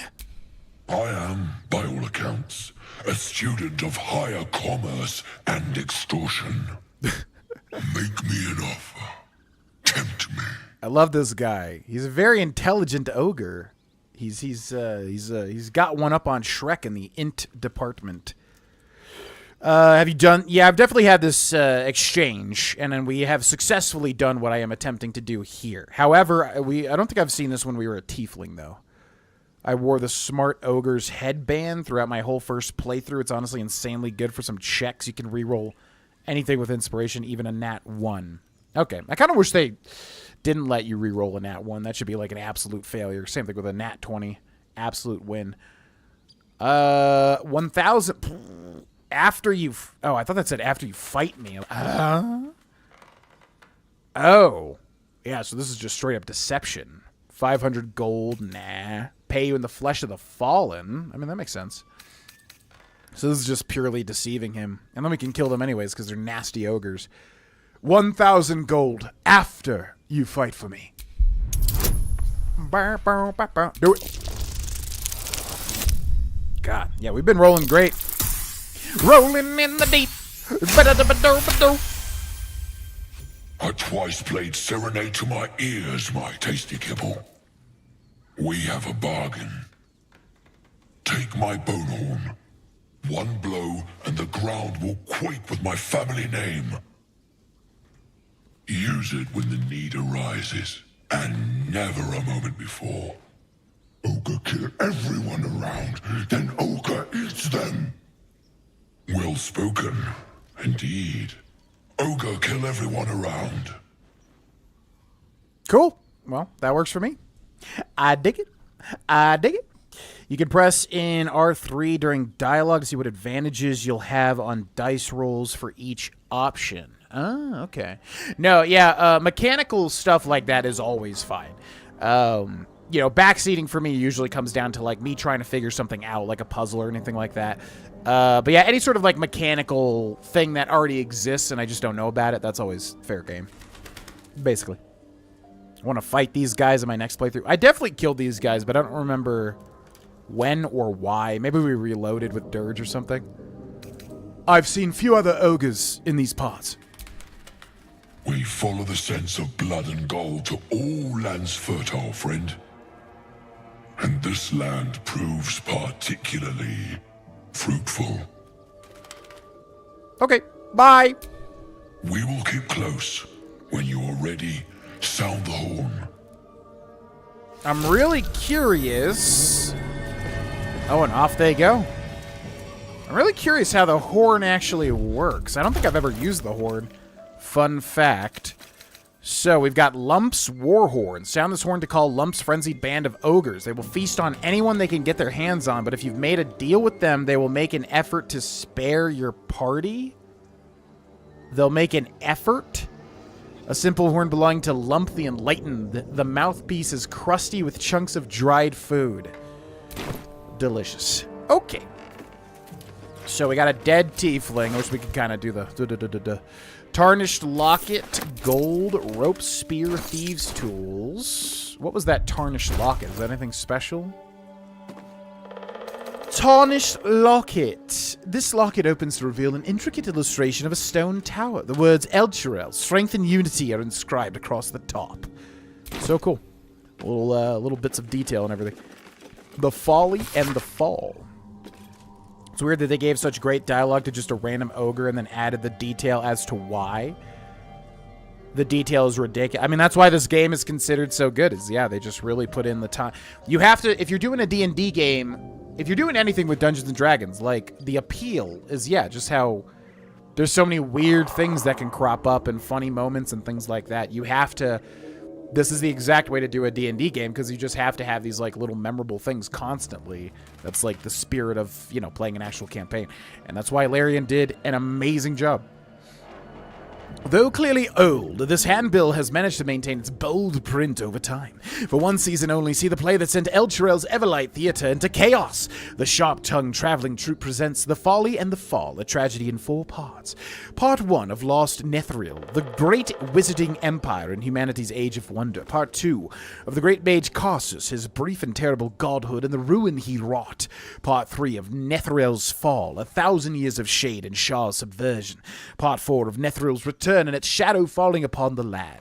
Penned by the great bard Bragon Feg, The Folly and the Fall tells the true story of the flying Nethri city Thultanthar and its dramatic return after 1,000 years in exile on Shah's plane of shadow. See the climactic battle above Myth Draenor, rendered in stunning detail thanks to the finest thaumaturges of the coast. Direct on your village green. As the sharp-tongued traveling troupe makes its transit to Baldur's Gate. See it now, face 1,000 years of sorrow. Okay. We're going to make a save here. I'm going to take a bathroom break. We'll catch up with the chat. We'll jump back in. Sound like a plan? Cool beats. Friendly reminder, this stream is brought to you by our patrons. And if you would like to join their ranks and are not already a patron... consider checking out the links in the description. Also, you can join our Discord and post any questions you'd like to see me answer in future videos in the video questions channel. And, yeah, do the stuff if you so wish. Thanks for watching. I will be back.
Okay, welcome back, ladies and gentlemen. Welcome back, ladies and gentlemen. We're going to try another non-alcoholic brew. This time, Bravis Brewing Blood Orange IPA. I do like Blood Orange a lot and things.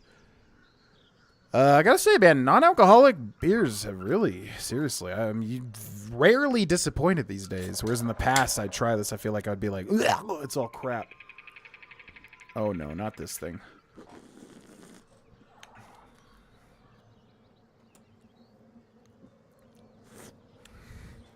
Yeah, another solid one. Love that blood orange taste, so good.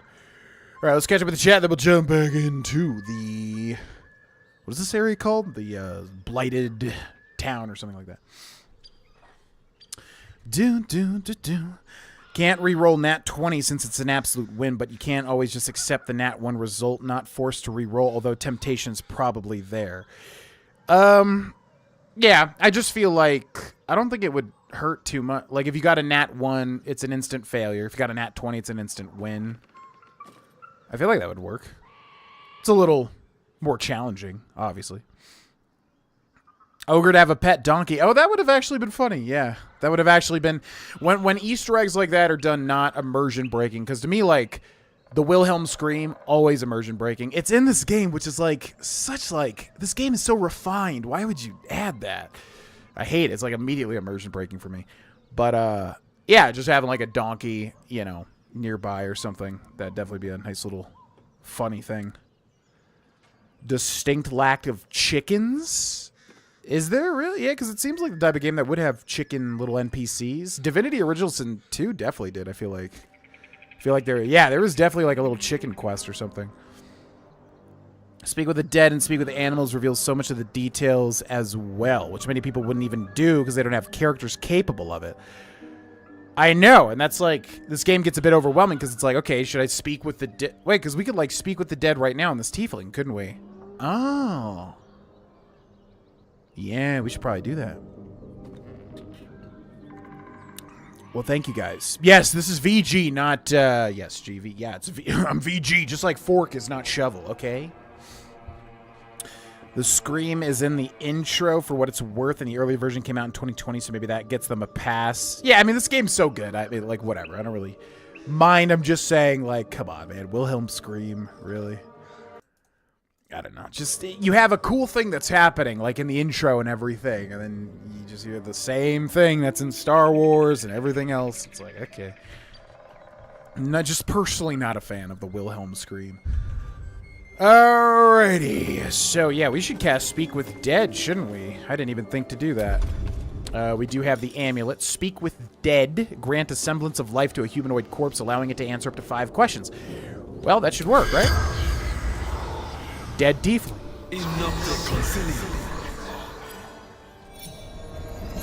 Oh. Whoa, that's so cool. The tiefling's corpse stirs with the spell. Save failed perception. Damn it. Yeah, they did this in the D&D film, and it was so cool. I really need to rewatch that D&D movie after knowing a bit more about D&D. What brought you... Anything of value you happen to have? True sight. No coin. True sight, no coin? What does that mean? Who did this to you? I mean, she was getting eaten by the ogre. What brought you to the village? Strange warriors. Gold. Skin. Silver blades. Quick of foot, this one, to avoid Githyanki hunters. Yeah, I was gonna say, well, that's Githyanki. Where did you see those warriors? Mountains. Road. Gate. Oh. And this gives you a quest update for the Kresh. Very interesting. I was also gonna make a little joke when she's talking. What? How is Shire first? Right? Shire Baggins. What, Yen? What? What? You gonna do something? You just gonna sit there, aren't you? Yeah. We know who did this to her, so. Where are you from? El Turel. Zoru. Friend. Oh. Oh, she's friends with Zoru from the the one guy that gave us the Kresh info, who Lae'zel forced to bow. Who did this to you? Ogres. Hungry. Bloodied. Scream. Shire! Back in! Okay, bye. Just stops. Yeah, that's so... God, what a game, man. I mean, it's like, how is a game like this even made? Where, like, everything is done so well, and on top of that, it's just like... You have little thing... Yeah. Any game... Like, you wouldn't have to do that in any game. You would just have a dead body or whatever. But this game is like... it's just so good, man. A's for Azuth! Read that. The Approachable East, Volume 4... Shabby door. Shabby. Okay, there's also like a thing, I think perception triggered on this beam, because I think what's supposed to happen is you can, if you fight them, you can weaken the beam and attack it, and then the roof falls on them, I do believe. Crack support beam, yeah. So if you do fight the ogres, just know, I think you can break the support beam, and that, like, you know, damages them a lot to give you a little bit of an edge. FYI. Okay, so there's much cool things to do here. The Hellion's Heart. Oh, yeah, okay. So where do we come in from? We came in from here, then we went down to here, then we did that as well. There's still a well also, and then there's... Oh, yeah, because the well is, like, super easily missed, but has a very significant thing. Because if you remember correctly, the sorcerer or whatever's... apprentice went missing in the well, and there's the well right there. Haven't seen that game in years. That game? The True and Impossible Adventures of Tenebrux Morrow Volume... Is that what he's talking about? What do you mean, what game? What are you talking about? Yeah, I don't think our character speaks with animals, but it's just like we need it, because it's so... you know, you get so much more... detail.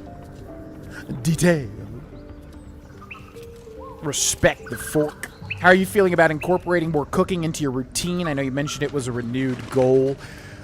So I meant today to go to the gym and basically set up a repeatable, like, meal plan that I could, you know, go get ingredients and cook everything. But honestly, I was just so exhausted at the gym today. Today was a very exhaustive day, so I didn't actually do that. So yeah, I've cooked eggs and stuff, but just basic things. So I really need to, probably Thursday, go to the gym, sit down, and in between sets, like, really think of a good, repeatable meal plan. Probably stir fry, probably eggs, and then it's always just, like, one of the 3 meals that I always, end up needing to figure out. But yeah, once that happens on Thursday, I will most likely begin to start cooking. Dabble with meal prep again, and then ideally I want to get to a spot where I'm cooking like something new each week. I just don't know how expensive that's gonna be, because if it's really like just more expense than it's worth in this day and age with this economy, then we'll have to see. But at the very least, yeah, I'm probably gonna start meal prepping stir fry starting Thursday or around Thursday. Loose boulder? Can I move it? Loose boulder. Move? I can move it. Target is too far. Okay. Doesn't look like anything there, though. There's a little paper here. Missing poster? Missing children. Maggie Terrans, Marcus Terrans, Mathan Deach, Rochelle Kirk.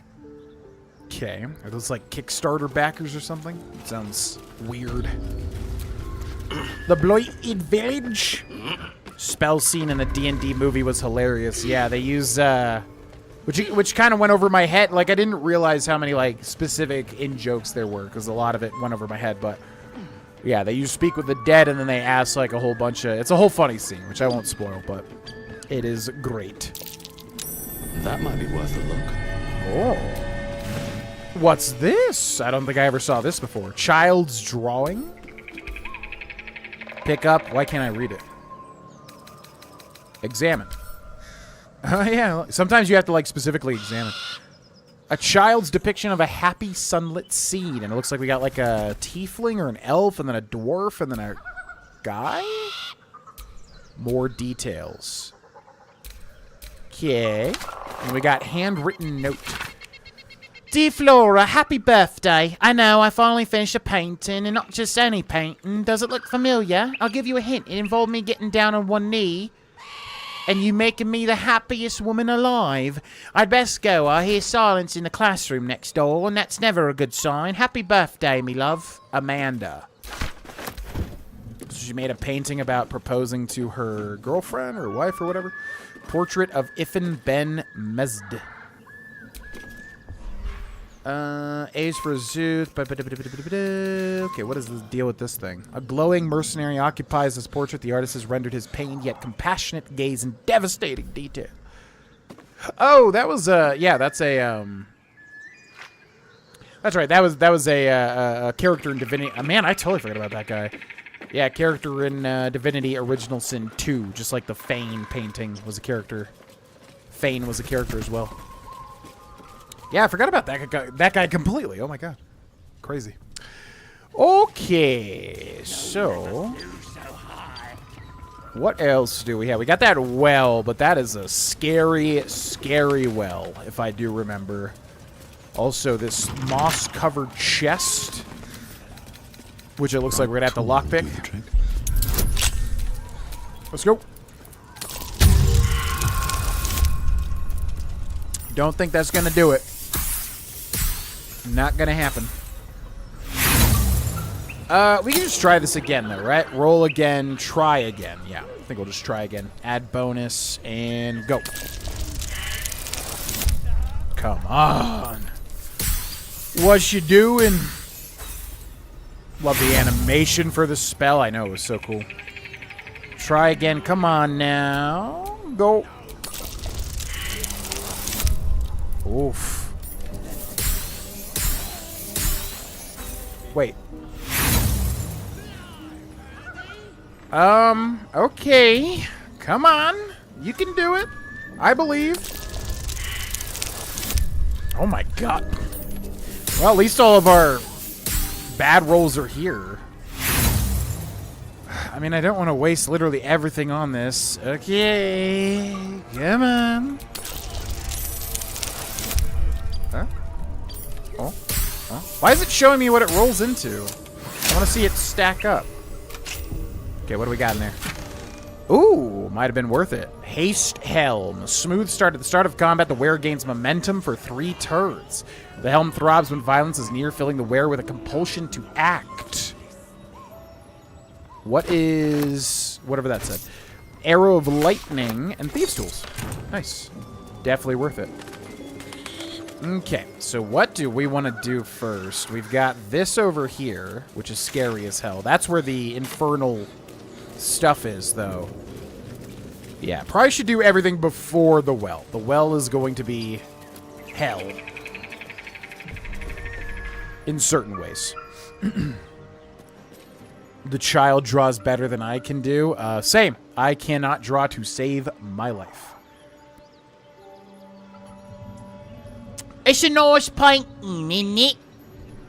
Heavy key, though made of crude metal. The key's bow is expertly shaped into the letter S. Key's bow? I don't know what that is. A bow. I'm assuming that's the thing at the top of the key. A skeleton.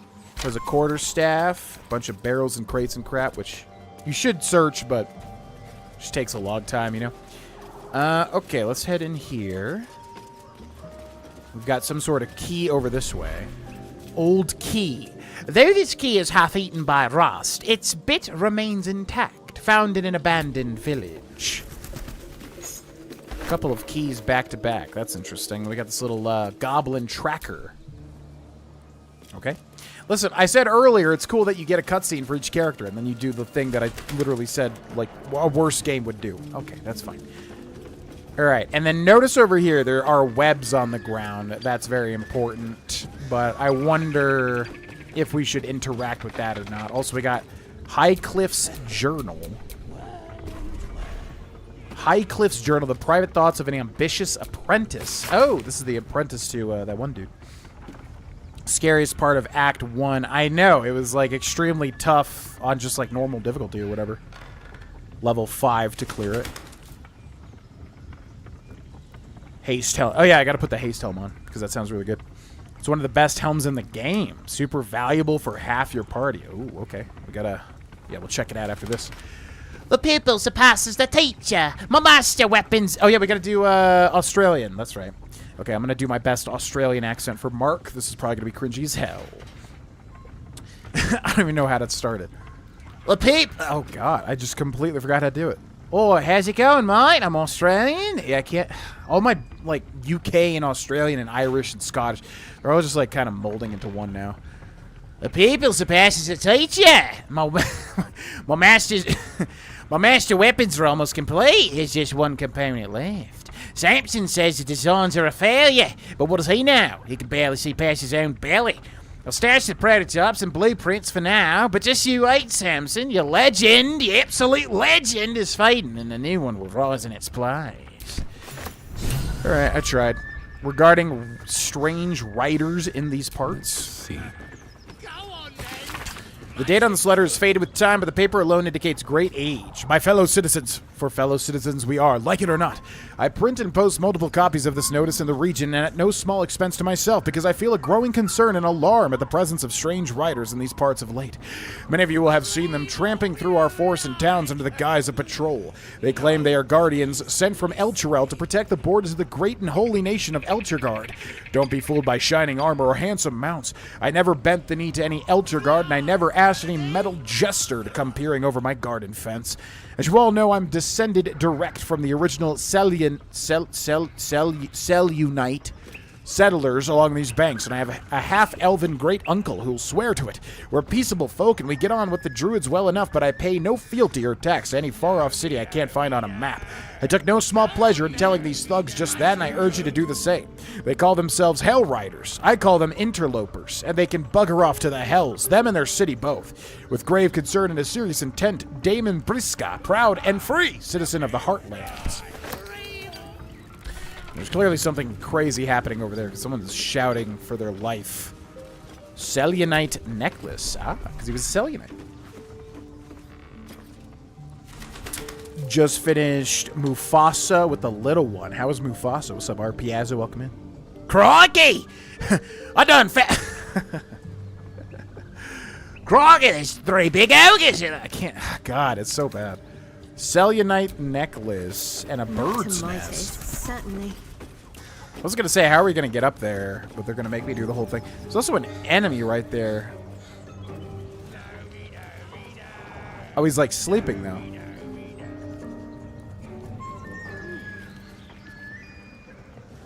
He's trying to get that bird's nest, but it ain't happening.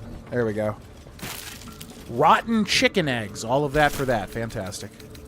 Great. That was really worth it. Thank you. What is that? Is that a bugbear? I think that's a bugbear. Okay, where the heck did you guys go to get up here? Get down from up there, get down now. Steve Owen, is that you? Crikey. 3 ogres. I haven't seen an ogre since I was in... Victoria. There's a thing in Australia called Victoria, right? Something Victoria. In Great Victoria, something like that. I don't remember. Started a 2 out of 10 and ended up a 7 out of 10. Oh, the Australia. I thought you were RPS at first talking about Mufasa. Yeah, I definitely came into it a little bit near the end there. Near the end, just a little bit. Alright, so many things happening, my god. Weapon blueprints. A master blacksmith's work. Faded blueprints. Simple ink work, simple design. Hardly the pinnacle of metalcraft. Okay. Oh, we just took it? We can't even read it? Faded instructions. Faded instructions. Though it looks like it once detailed important instructions, this page has turned brittle and most of its writing is long faded. Da, da, da, da, da, da, da, da. The fact that you just jump right in and do it makes it impressive. Then the fact that it's still good adds that much more. Well, I appreciate it. I mean, I just... Yeah... I think ultimately, like, the challenge is not mimicking an accent. It's more so like, I feel like, you know, if you're British, if you're Australian, if you're Irish, whatever, your mouth works differently to do those accents. So that's the challenging part, is like figuring out. Because I can do a pretty good British accent. At certain points, I can do it. But certain words just don't sound natural because my American mouth is not apt to it. About time for a Mufasa Scar origin story. Oh yeah, I didn't think about Scar being in that film. I guess that would be a thing, right? I guess no spoil. I'm probably never gonna see it, honestly. I really don't have much interest in Disney live action stuff, but Scar, I didn't think about that. The only thing I know about that Mufasa film is that one scene that I kept seeing on Twitter where whoever it was, I guess young Mufasa or whatever, was like, "What do you say about my brother? I shot this about my brother," and then everybody was like dragging that scene. Scrawny Bugbear. What is the deal with this guy? Pickpocket? So why can't I pickpocket? Do I have to be like crouching to pickpocket? What can you say about my brother? Pickpocket. Javelin, gold skull, and a copper ring. Whoa, what is this? Target 6, pickpocket D20. It's like 75%. I don't even know what that means. Should we steal the gold? Oh, it does move up. Target 6? Was that like a 75% chance to land this? Is that what that means? Is the bugbear working with the... Okay, I'm just gonna leave. Because I don't know if, like, we kill that guy. I don't know if, like, everyone's just gonna go crazy and start, you know, freaking out. Not sure. So let's leave him be for now. Okay, what do we got back here? A bird's nest that has a garnet ring. The more you know. So many little paths going down and everything. Let's check out this house. Selenite, but I'm not an expert by any means. I was thinking that the this. I feel like I remember what happens in here. I thought the little, like, accent meant you're supposed to say you. Sell you. I don't know. This word keeps confusing me. Think Simon Pegg as Scotty from the newer Star Trek. Man, it's been forever since I saw that. British kind of sounded like Stewie. Seth MacFarlane, British. Peter Pumpkin Eater. On one end of the scale, you have the Steve Irwin accent, and up the other end of the scale, you have the Vati Vidya. Oh, he's Australian? I never realized that. The more people sound like Steve Irwin, no one talks like Vot. Yeah, I did not know he was Australian. That's a very particular accent, I feel like. Okay, let's check that haste helmet. What is the deal with that haste helmet? Haste helm, smooth start. Okay, how do I see what, so we have to examine this to see what momentum is, right? More details. Momentum. Spurred on by a sense of urgency, the affected entity's movement speed is increased by 5 feet per remaining duration. Removed when restrained, incapacitated, prone, or slowed down. Ooh. Momentum, so they can move 5 feet more for 3 turns? That sounds like amazing as I thought it would be, but that's alright. Equip. I was gonna say, this is gonna look dumb as hell, isn't it? And it does indeed look dumb as hell. Key of the Ancients, nature +1. Who should we send that to? Who would benefit from nature? Let's give that to Shadowheart. I don't really know. Shadowheart. What the next move is. Equip this, the Key of the Ancients, my lord. And then I definitely need to find that option that turns off the helmet, because that looks dumb as all hell. Helmet. Interface. Where's the helmet? Helmet. Not audio. Video, no. Controller. Gameplay. Helmet.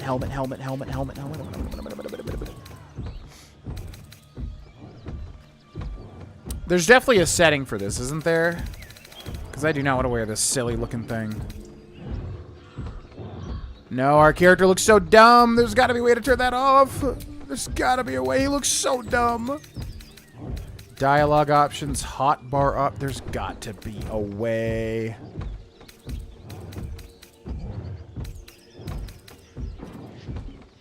Oh, no.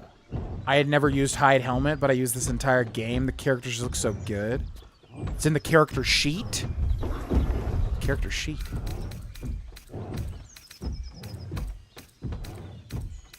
Oh, like in the character sheet. Looking ahead. Equipment options? Ah. Hide during dialogues. Hide helmet. Always shut. No. Hide this. Hide that. That looks so dumb. Okay. Let's see what's happening in here. As you approach, a guttural scream and a succession of quick bangs rattle the door. Then, a low moan. Someone, or something, is having a bit of fun.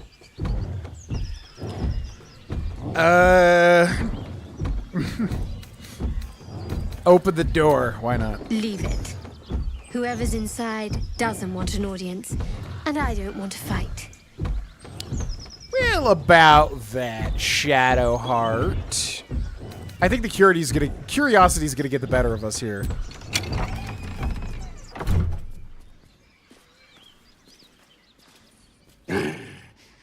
What the hell are you doing? Oh my god. Oh my god. So that's a bugbear. There's like a British word for like having sex. It's like bugging or something like that, right? It's a bugbear doing that to a female ogre. I wanted to join the fun. No. Back away slowly. Attack the couple. Apologies. I didn't mean to interrupt. Ruined. Smash. Oh, smash you! Stab a half ogre in the making. You don't stop a half ogre in the make. I thought she would have had enough smashing for that point, but all right.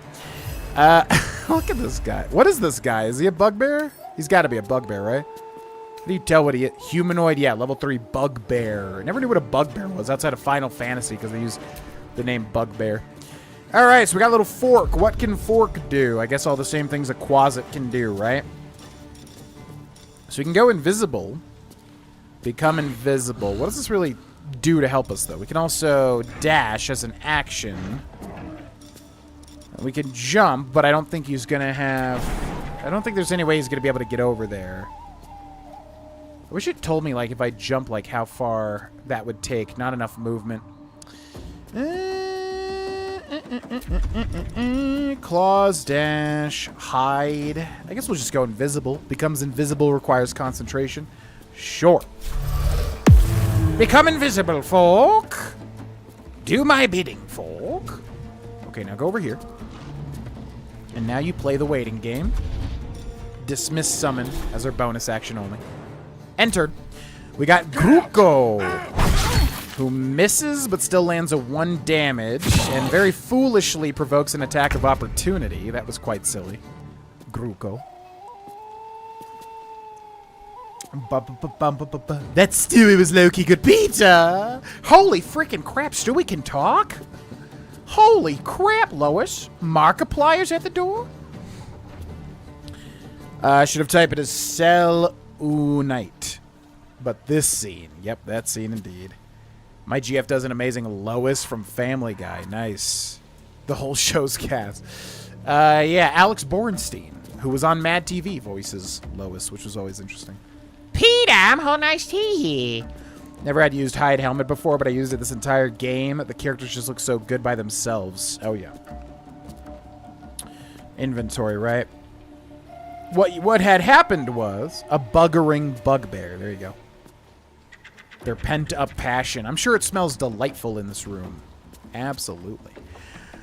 Alright, what do we want to do here? What do we want to do? Well, we can Cloud of Daggers. Let's take a look at, who is this? Boothier. What a beautiful name.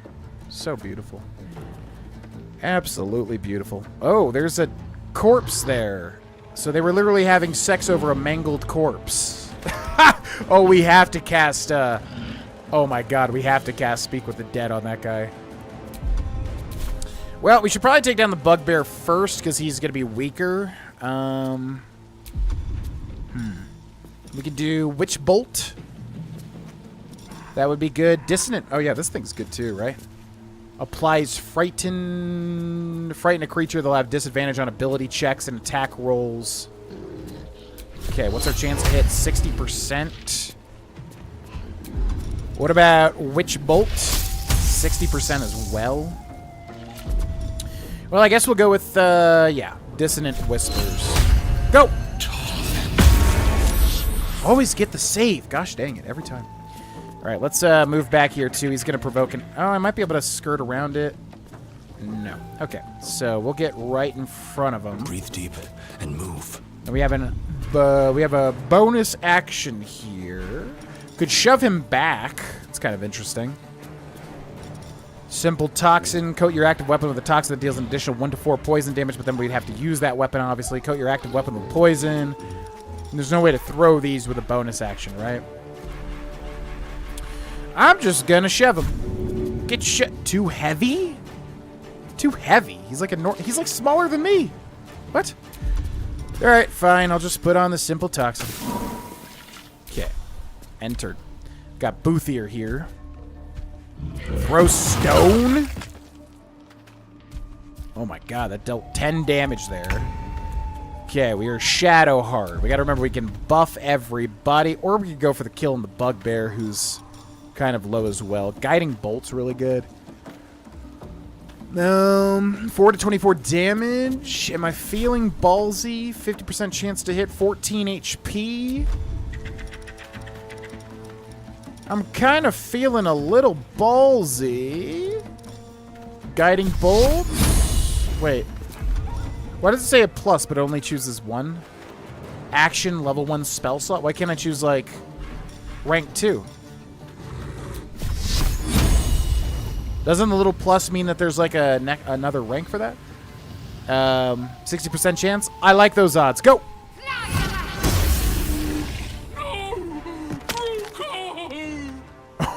She Oh my god, she actually cries out for Kruko. Okay. Bonus action. Yeah, healing. Wait, why? Oh, because we're out of... Oh, yeah, because we haven't rested in forever. Okay, because we're out of level 2 spell slots. That's why. We're not able to choose. All right, we're going to heal Karlak. Okay. And then we'll kind of get, like, right over here to try and provoke an attack of opportunity. We'll try to corner her. Right, and Karlak, the turd. It's go time. Got Karlak here. What do we got? We got Frenzy. Okay, how does this stuff work again? Frenzy. Your rage turns into a frenzy. You gain Frenzied Strike and a ranged throw. You can also make an improvised weapon attack as a bonus action. So I should do this first, right? Oh my god. Okay, then we move up over here. Knees high. Then we still have our action. So then I can do Reckless Attack as well, which just as good because that means I get advantage, right? 91% chance to hit. Yeah, let's do it. That was not a lot of attack. That was not a lot of damage there. Wow. Okay. Then we've got Miss Lazelle, who we definitely want to use these superiority dice for sure. So she's got disarming attack. Can we disarm that? She's got a huge club. Possibly force them to drop the weapons they are holding. I feel like it's definitely not going to disarm her, even if that triggers. I'm going to go for the fainting attack. 91% chance. 11 damage, not bad, not bad. Can't action surge, end our turn. Now we got we got Fork. All right, Fork. What should we do with Fork? So how do I tell? Okay, select end concentration. How do I see like what this? Yeah, here. So it's a wisdom saving throw. So this ogre would have really low wisdom, which means it would get frightened, hopefully, right? So I'm going to scare it. 55% chance to land the scare. Shit, your trouser hole's Fork is here? Oh my god, okay. Okay, so we got the frighten, cool. And then jump or dismiss. So we'll end turn. Nothing will stand in my way. And we got Mr. Fear here, who has a poisoned weapon, so I think we'll just stab at Boothier. Okay, beautiful. We have a bonus action as well. We can Misty Step, dip our weapon. Let's, what does this Drow Poison do? Applies stricken with Drow Poison? Become poisoned and fall asleep? Oh my god. Okay, why not? Okay. End turn. Boothier.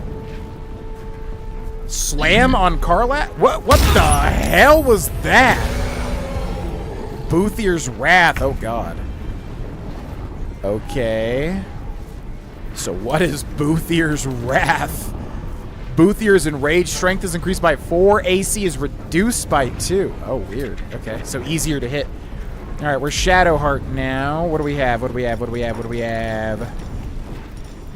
Oh, we could do, yeah, we could do Invoke Duplicity. Give everybody attack rolls with advantage. That would be amazing, but I don't know if we have space for it. Not enough space. Come on, come on. Right about there. Yeah, that's huge. That's huge. Okay, bonus action, but we have nothing. I'm gonna try to shove this giant. Too heavy to shove, yeah. Okay, entered. Heating up. Okay, we got Miss Karlak here. Karlak! As a bonus action, make a melee attack with your equipped weapon. What? Oh, that gets activated with Frenzy. Okay, I see, I see. So we get Enraged Throw. Pick up an item or creature and throw it at a target, dealing a oh my god, that would be really good with multiple enemies. Okay, I think we just, yeah, Frenzied Strike. So we can attack with Reckless Attack, but we already have advantage, so that would be stupid. That would be stupid. I should just main hand attack, because we already have advantage with Invoke Duplicity. 96% chance to hit. Yep, hit for 13. And then Frenzied Strike as a bonus weapon also gives us an extra attack. 96% chance to hit. 10 damage. Okay, enter. And we got Lae'zel, who should be able to wrap it up here. Let's just go for a main hand attack. Get the 20% miss. That's unfortunate. Second win. Lae'zel's missing 4 HP. We can go for the Pommel Strike as well. Probably just go for the Pommel Strike. Wow, and gets dazed. Okay, and the turn. Now it is Fork's turn. Fork can use Claws. Lash out with Deadly Claws. 98% chance to hit. Hits for 7 damage. Okay, Boothier's at 4 HP. I wonder if this is worth the cost. Come on, Thier. You gotta end it. End it here, Thier. 65% chance to hit. For the love of God. Oh, and then we get True Strike, but it's not gonna matter. All right, end turn.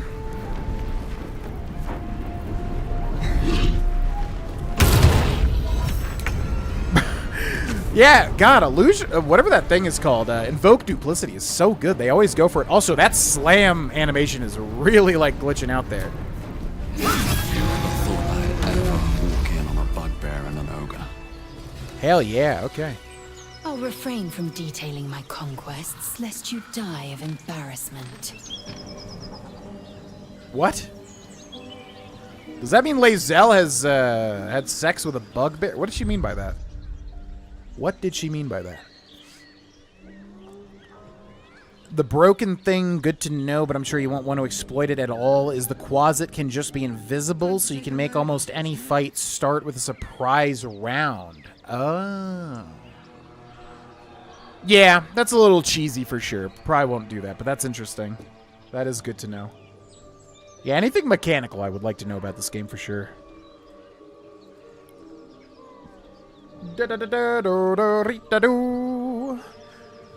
we really want to know what he was seeing? Yes. I'm very curious. They put a freaking mangled corpse. I'm assuming they knew people were going to want to Speak to the Dead on that corpse, right? Why the hell else is he going to be there? The Okumata fight in Persona 5 is really annoying me. Okumata. Persona 5, right? What's that? I don't remember what that is. Okumura? What is this?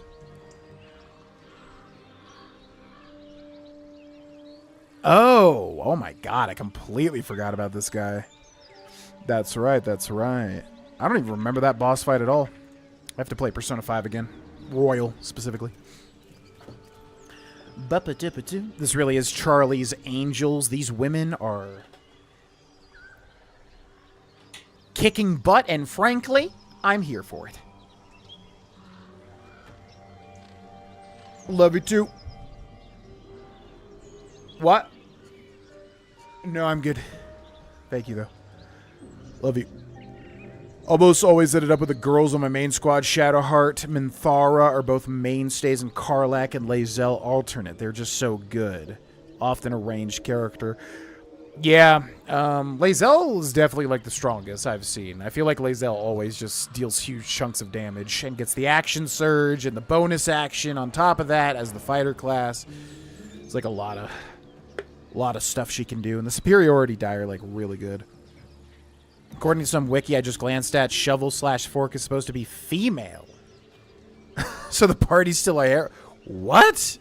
I was not thinking that thing was female. Fair enough.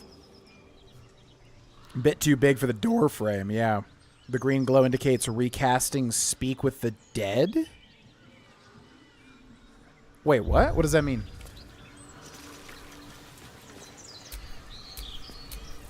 Yeah, do we have that on? Recast Speak with Dead. Can recast Speak with Dead without expending a spell slot? Oh. Wait, what? But Boothier's not even a... I mean, I guess technically she's a humanoid, I suppose. Kind of much different, you know? Okay, let's check group goal. Javelin, and a Morning Star. Okay, Boothier. Nothing? Literally? Wow. I was definitely expecting something to be able to happen there. Okay, so... Then I just cast... So how do I recast Speak with the Dead? Does that have to be, like, on Boothier? So we got Boothier here. Context menu, loot or exam... How do I cast this again? What to do?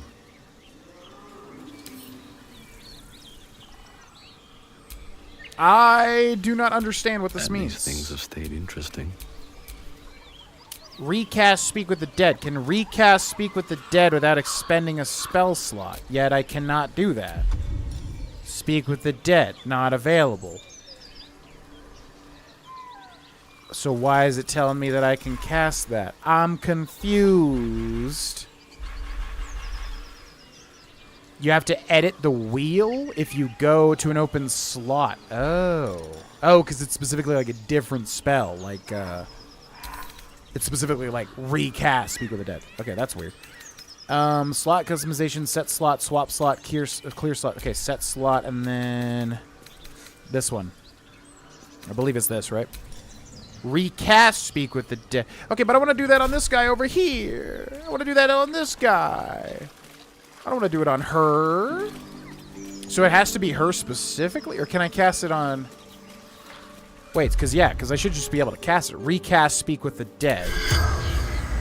On the mangled corpse. For sure. The corpse does not respond. What? What do you mean the corpse does... They're going to have two monsters having sex in this room, and they're not going to let me freaking talk to the guy that is literally under them having sex that's dead? Seriously? Okay, that's surprising. That's fine. All right, let's talk with Boothier. Corpse seems willing to speak, but not to its killer. Oh. Weird. Well, that sucks, because I can't cast it on anybody else. I'm assuming there's no way for me to do this, right? Because, like... There's no way for me to, like, control fear. No, yeah, this is really weird. Okay, so I'm gonna say, I don't know. It seems like they want me to interact with her, but then you're gonna kill her, so then you would never be able to. Unless there's something I'm not understanding by this. I don't know. I don't know. Just have it on the wheel, and then you can keep using it. There is a way? Is it intentional or is it some like cheesy weird way thing? Pork loin, pile of bones, bottle, shelf, wooden barrel, blah blah blah, mangled corpse. Nothing there. There's literally like no point to even doing this. You don't really get anything at all. A is for Azuth and other gods. Yeah, I'm very surprised that there's like no benefit to killing those two at all. Because most people would be curious and open that door, but... Alright, fair enough. Thus, I move on. What is happening here? Dagger +1. Ooh.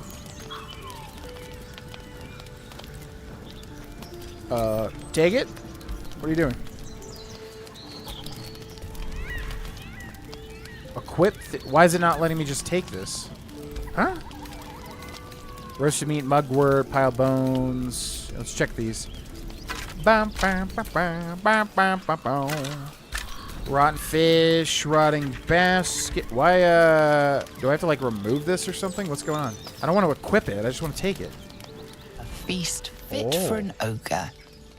You notice a peculiar dagger protruding from the tough, leathery meat. Never did this! Jesus Christ, like, you have to explore literally every square inch of this game. It's crazy. Intentional?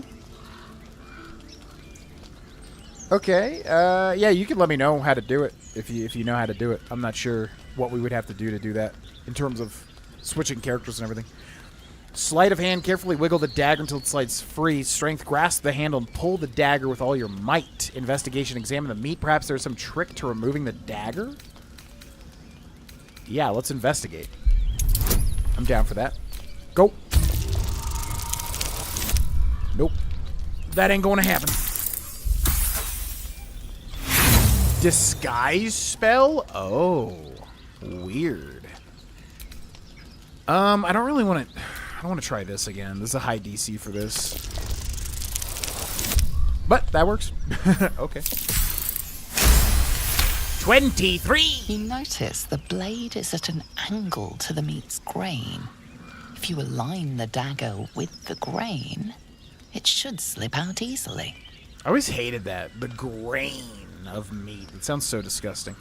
Align the dagger with the meat's grain and pull. Sure. Thanks to your keen eye, the dagger glides smoothly out of the mystery meat. All right. Dagger +1, which in D&D terms I think just means, you know, it's just a better dagger, obviously. But it's a bigger, you know, if you have like a Dark Souls weapon that's +1, that's basically nothing. But in D&D, if you have a +1, that's like pretty good. You know what I mean? Pretty good. Disguise spell. Yeah, I would not have thought of that. Interesting. Okay, so I don't think we don't have that spell, but I should have a disguise self scroll. Also, I have that mask of whatever from Divinity Original Sin 2. So yeah, in fact, that'd probably be better. So if I left click and I go to equipment, we should have the Shapeshifter's mask, right?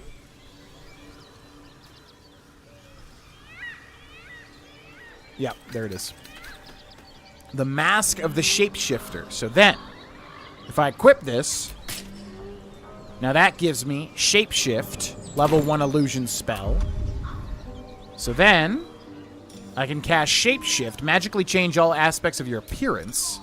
Oh my god, this is so cool. So what do we got? Disguise self, mask, elf, femme, dwarf. Mask, half elf, so we can be anything basically. Strong drow. Yeah, let's go with a gnome. Mask gnome. Femme gnome. Yeah, sure. Femme gnome. Let's do it. Okay, then I cast recast Speak with the Dead.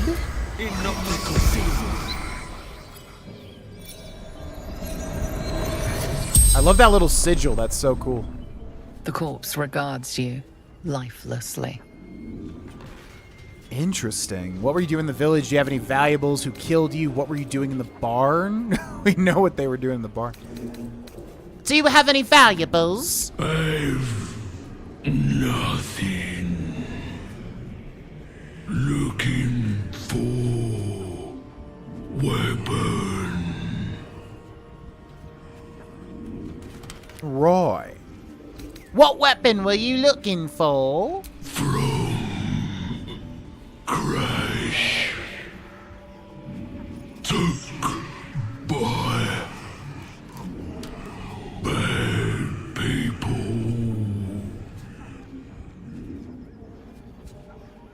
I see. Yeah, because there's a lot of story elements going on, but basically, a lot of people are looking for an artifact that was on the Nautiloid ship and it crashed. It's been referred to as an artifact and a weapon. And if you're paying attention, we might have seen it, actually. Who killed you? What were you doing in the barn? Grogu, baby boy, we take a break together.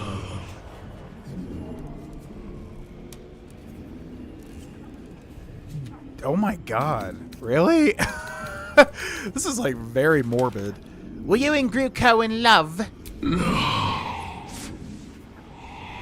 Yeah. Good love. Jesus. I feel really bad now. Okay. Who are you? What were you doing in the village? Who killed you?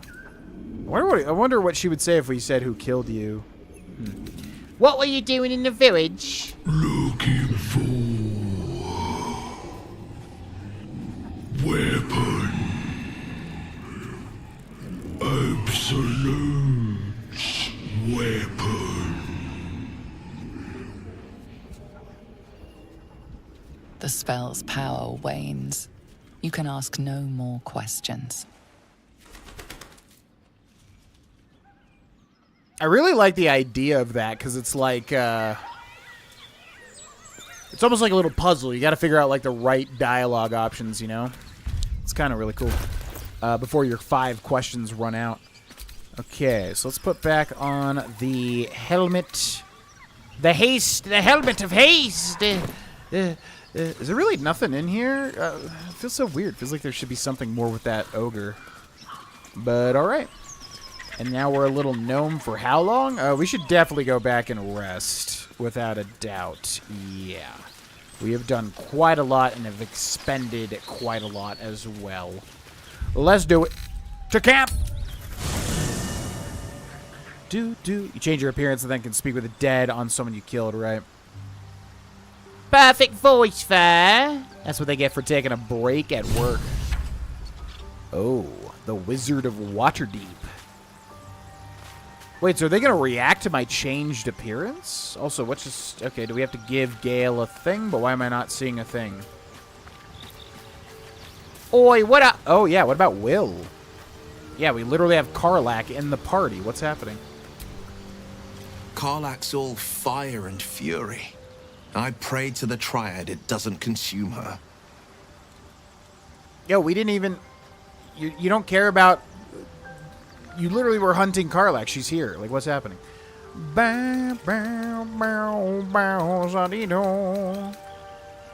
Okay, well, thought that would have been more important to you, but alright. Oh, looks like Gale's having a tough time. Why do we not... I thought we would get, like, a thing for him when he needs to suck up a magical item. What's on your mind?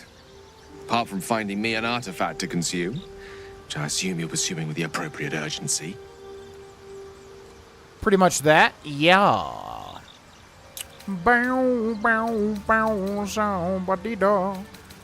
think I have a magical artifact you'll be interested in. That is most gratifying to hear. May I? I suppose. I can't help just now. Bear with me. Give Gale a magical artifact. Okay. Yeah, we should have something that doesn't matter too much. What do we got? Oh, yeah, we got to give this to, like, Lae'zel, too. Oh, this thing sucked, didn't it? When the wearer has 50% hit points or less, they don't provoke opportunity attacks. That is bad. That's like very specific. Definitely that one. Okay, good. Thank you.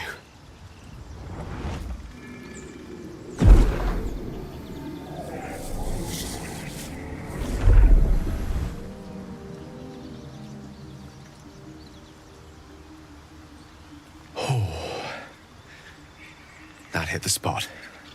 I can feel it work. The magic, it's like a lullaby that sings to sleep the demon inside. A metaphorical demon, I haste to point out, but no less dangerous.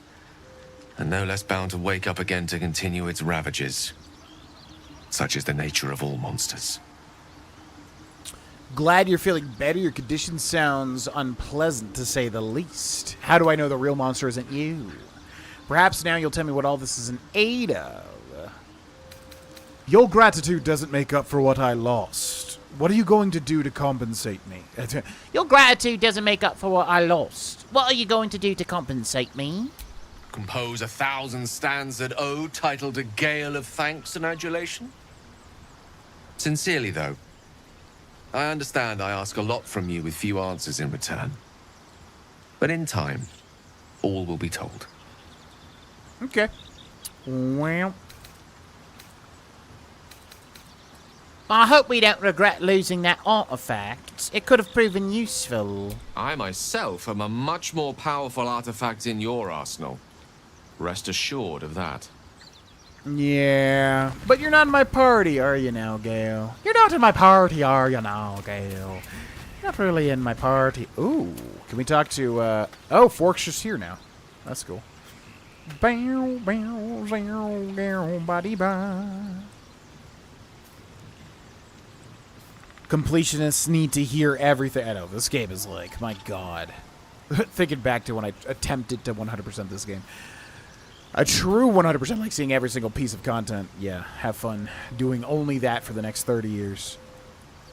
Moondrop is decent for tanks, but otherwise, yeah, not the best. Love the idea that she still speaks with Thyr's voice. Yeah, I had to remember who we were for a second. Gale asks a lot of except why you look and sound completely different. I know, right? I guess that's just magic for you, isn't it? Let's talk to Fork. Ugh, another bandy-legged gobshite. What do you want with Fork? You recognize the tiny fiend, a quasit. Wicked creatures, often used as familiars. Wait, you're not Illy? Wait, what? Oh, he doesn't... Okay, he does not realize we're Thyr. Interesting. Well, we've already had this conversation. How do I, take this... Can I just, like, undisguise? Like, what do I gotta... I guess I just gotta rest. Alright. Well, let's end the day. Do you want to end the day? You have enough camp supplies to restore all hit points and spell slots. Yeah, here we go. Okay. This is what I was talking about. One horn, the stink of Avernus, Advocatus Diaboli. Well, I'll be God's damned. The Blade of Frontiers. Thought I'd shaken you for good. That'll teach me to underestimate you. Karlach, the Archdevil Zariel's gladiator, come to burn the Sword Coast to ash. Oh my god, they fighting! They fighting! Alright, I'm gonna take another bathroom break, folks, and then we will return to this confrontation. I shall be back. Thank you for watching.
Black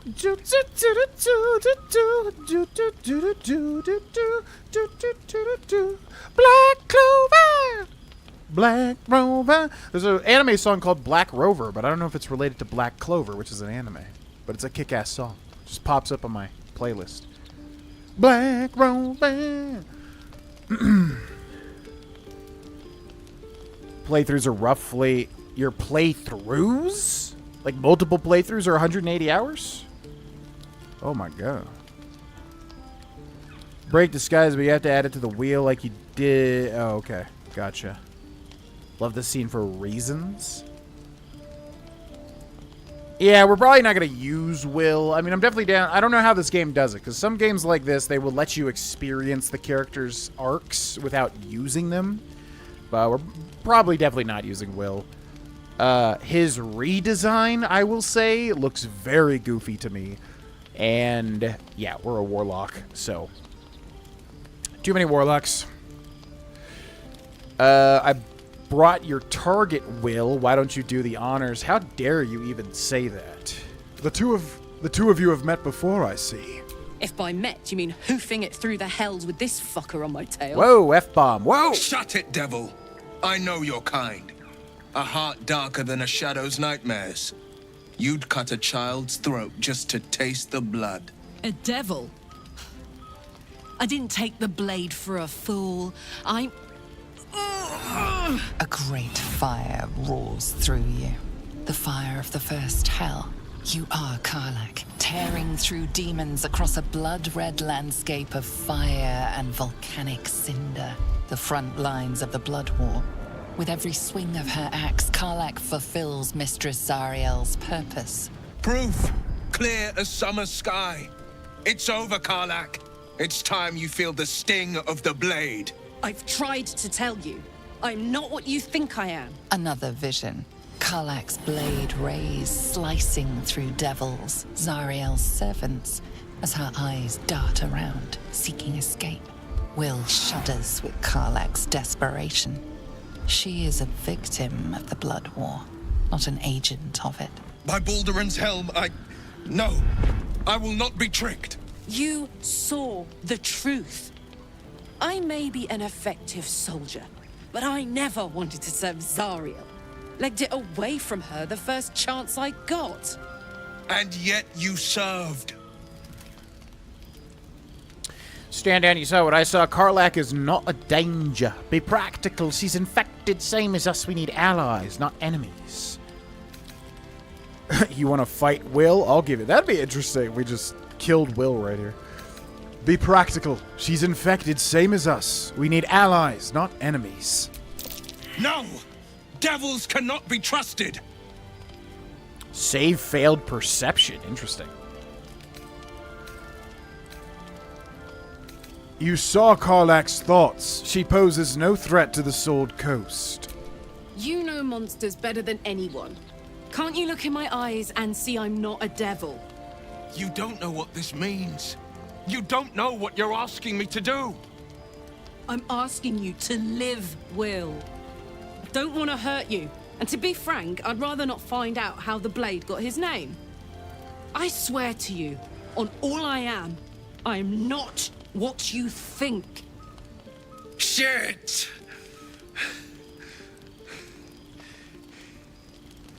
Shit. You really are no devil, are you? I've been deceived. Oh, thank the gods. Thought I was gonna have to take your head. You would have died in the attempt. But there have been enough threats today.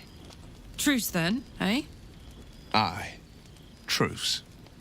I see the good in you, Karlach. I promise not to lose sight of it. Even when the hells burn hottest.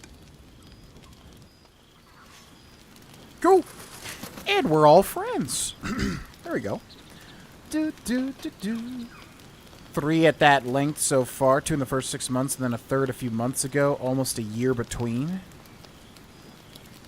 Holy moly. Yeah, I mean, it's something I would do, for sure. If I wasn't playing so many other games, obviously, for YouTube and streaming. Not a fan of Will at all. I don't really know much about his character. I know of the next major scene that happens, which is what I'm talking about. It's very interesting to me what he's got going on, and I really want to know more about the supplementary character that gets introduced there. But I really don't know what his shtick is or anything. I don't know, but he gets a redesign. Like I said, I found the look of it to be very goofy, personally. But I would like to, yeah, do some sort of playthrough somewhere where I understand what he is about, you know. Okay, we got Mr. Will. You've been witness to a pantomime, I'm sorry to say. And I've played my part all too poorly. Hey, it happens, man. There's a lot of memories getting messed with, you know. Oh my god, if you weren't so useful, I'd drive a dagger through your skull? What the hell? What's that supposed to mean? Lay it out plainly, Will. It means that a reckoning's coming.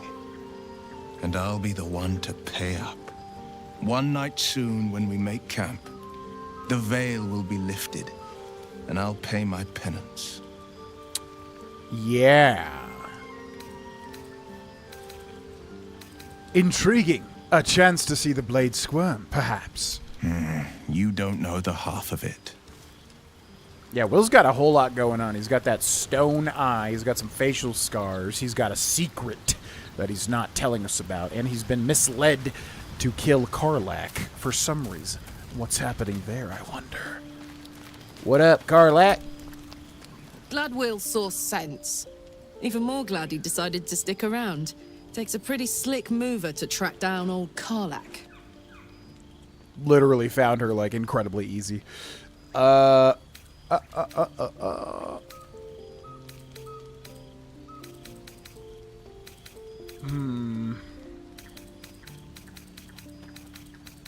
keeping an eye on him. If he turns on you again, he's dead.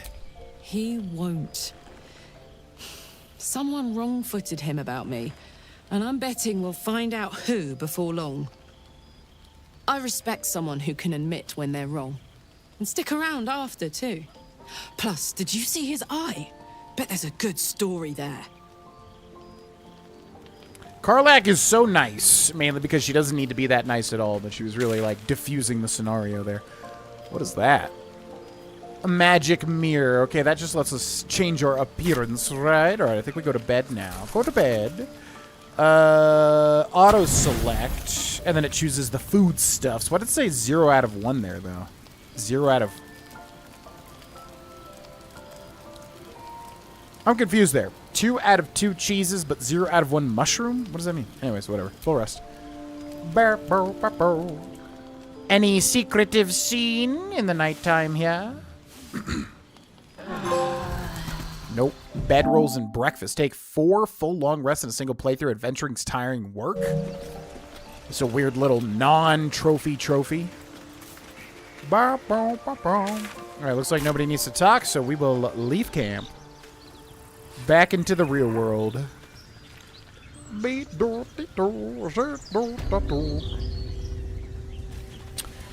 Alright, and I think it's a good place to end for today, ladies and gentlemen. We will pause the playthrough here. We will return on Friday night. Trying to go live at 4, but it just keeps pushing me back to 5 every day. So we'll try to be here at 4.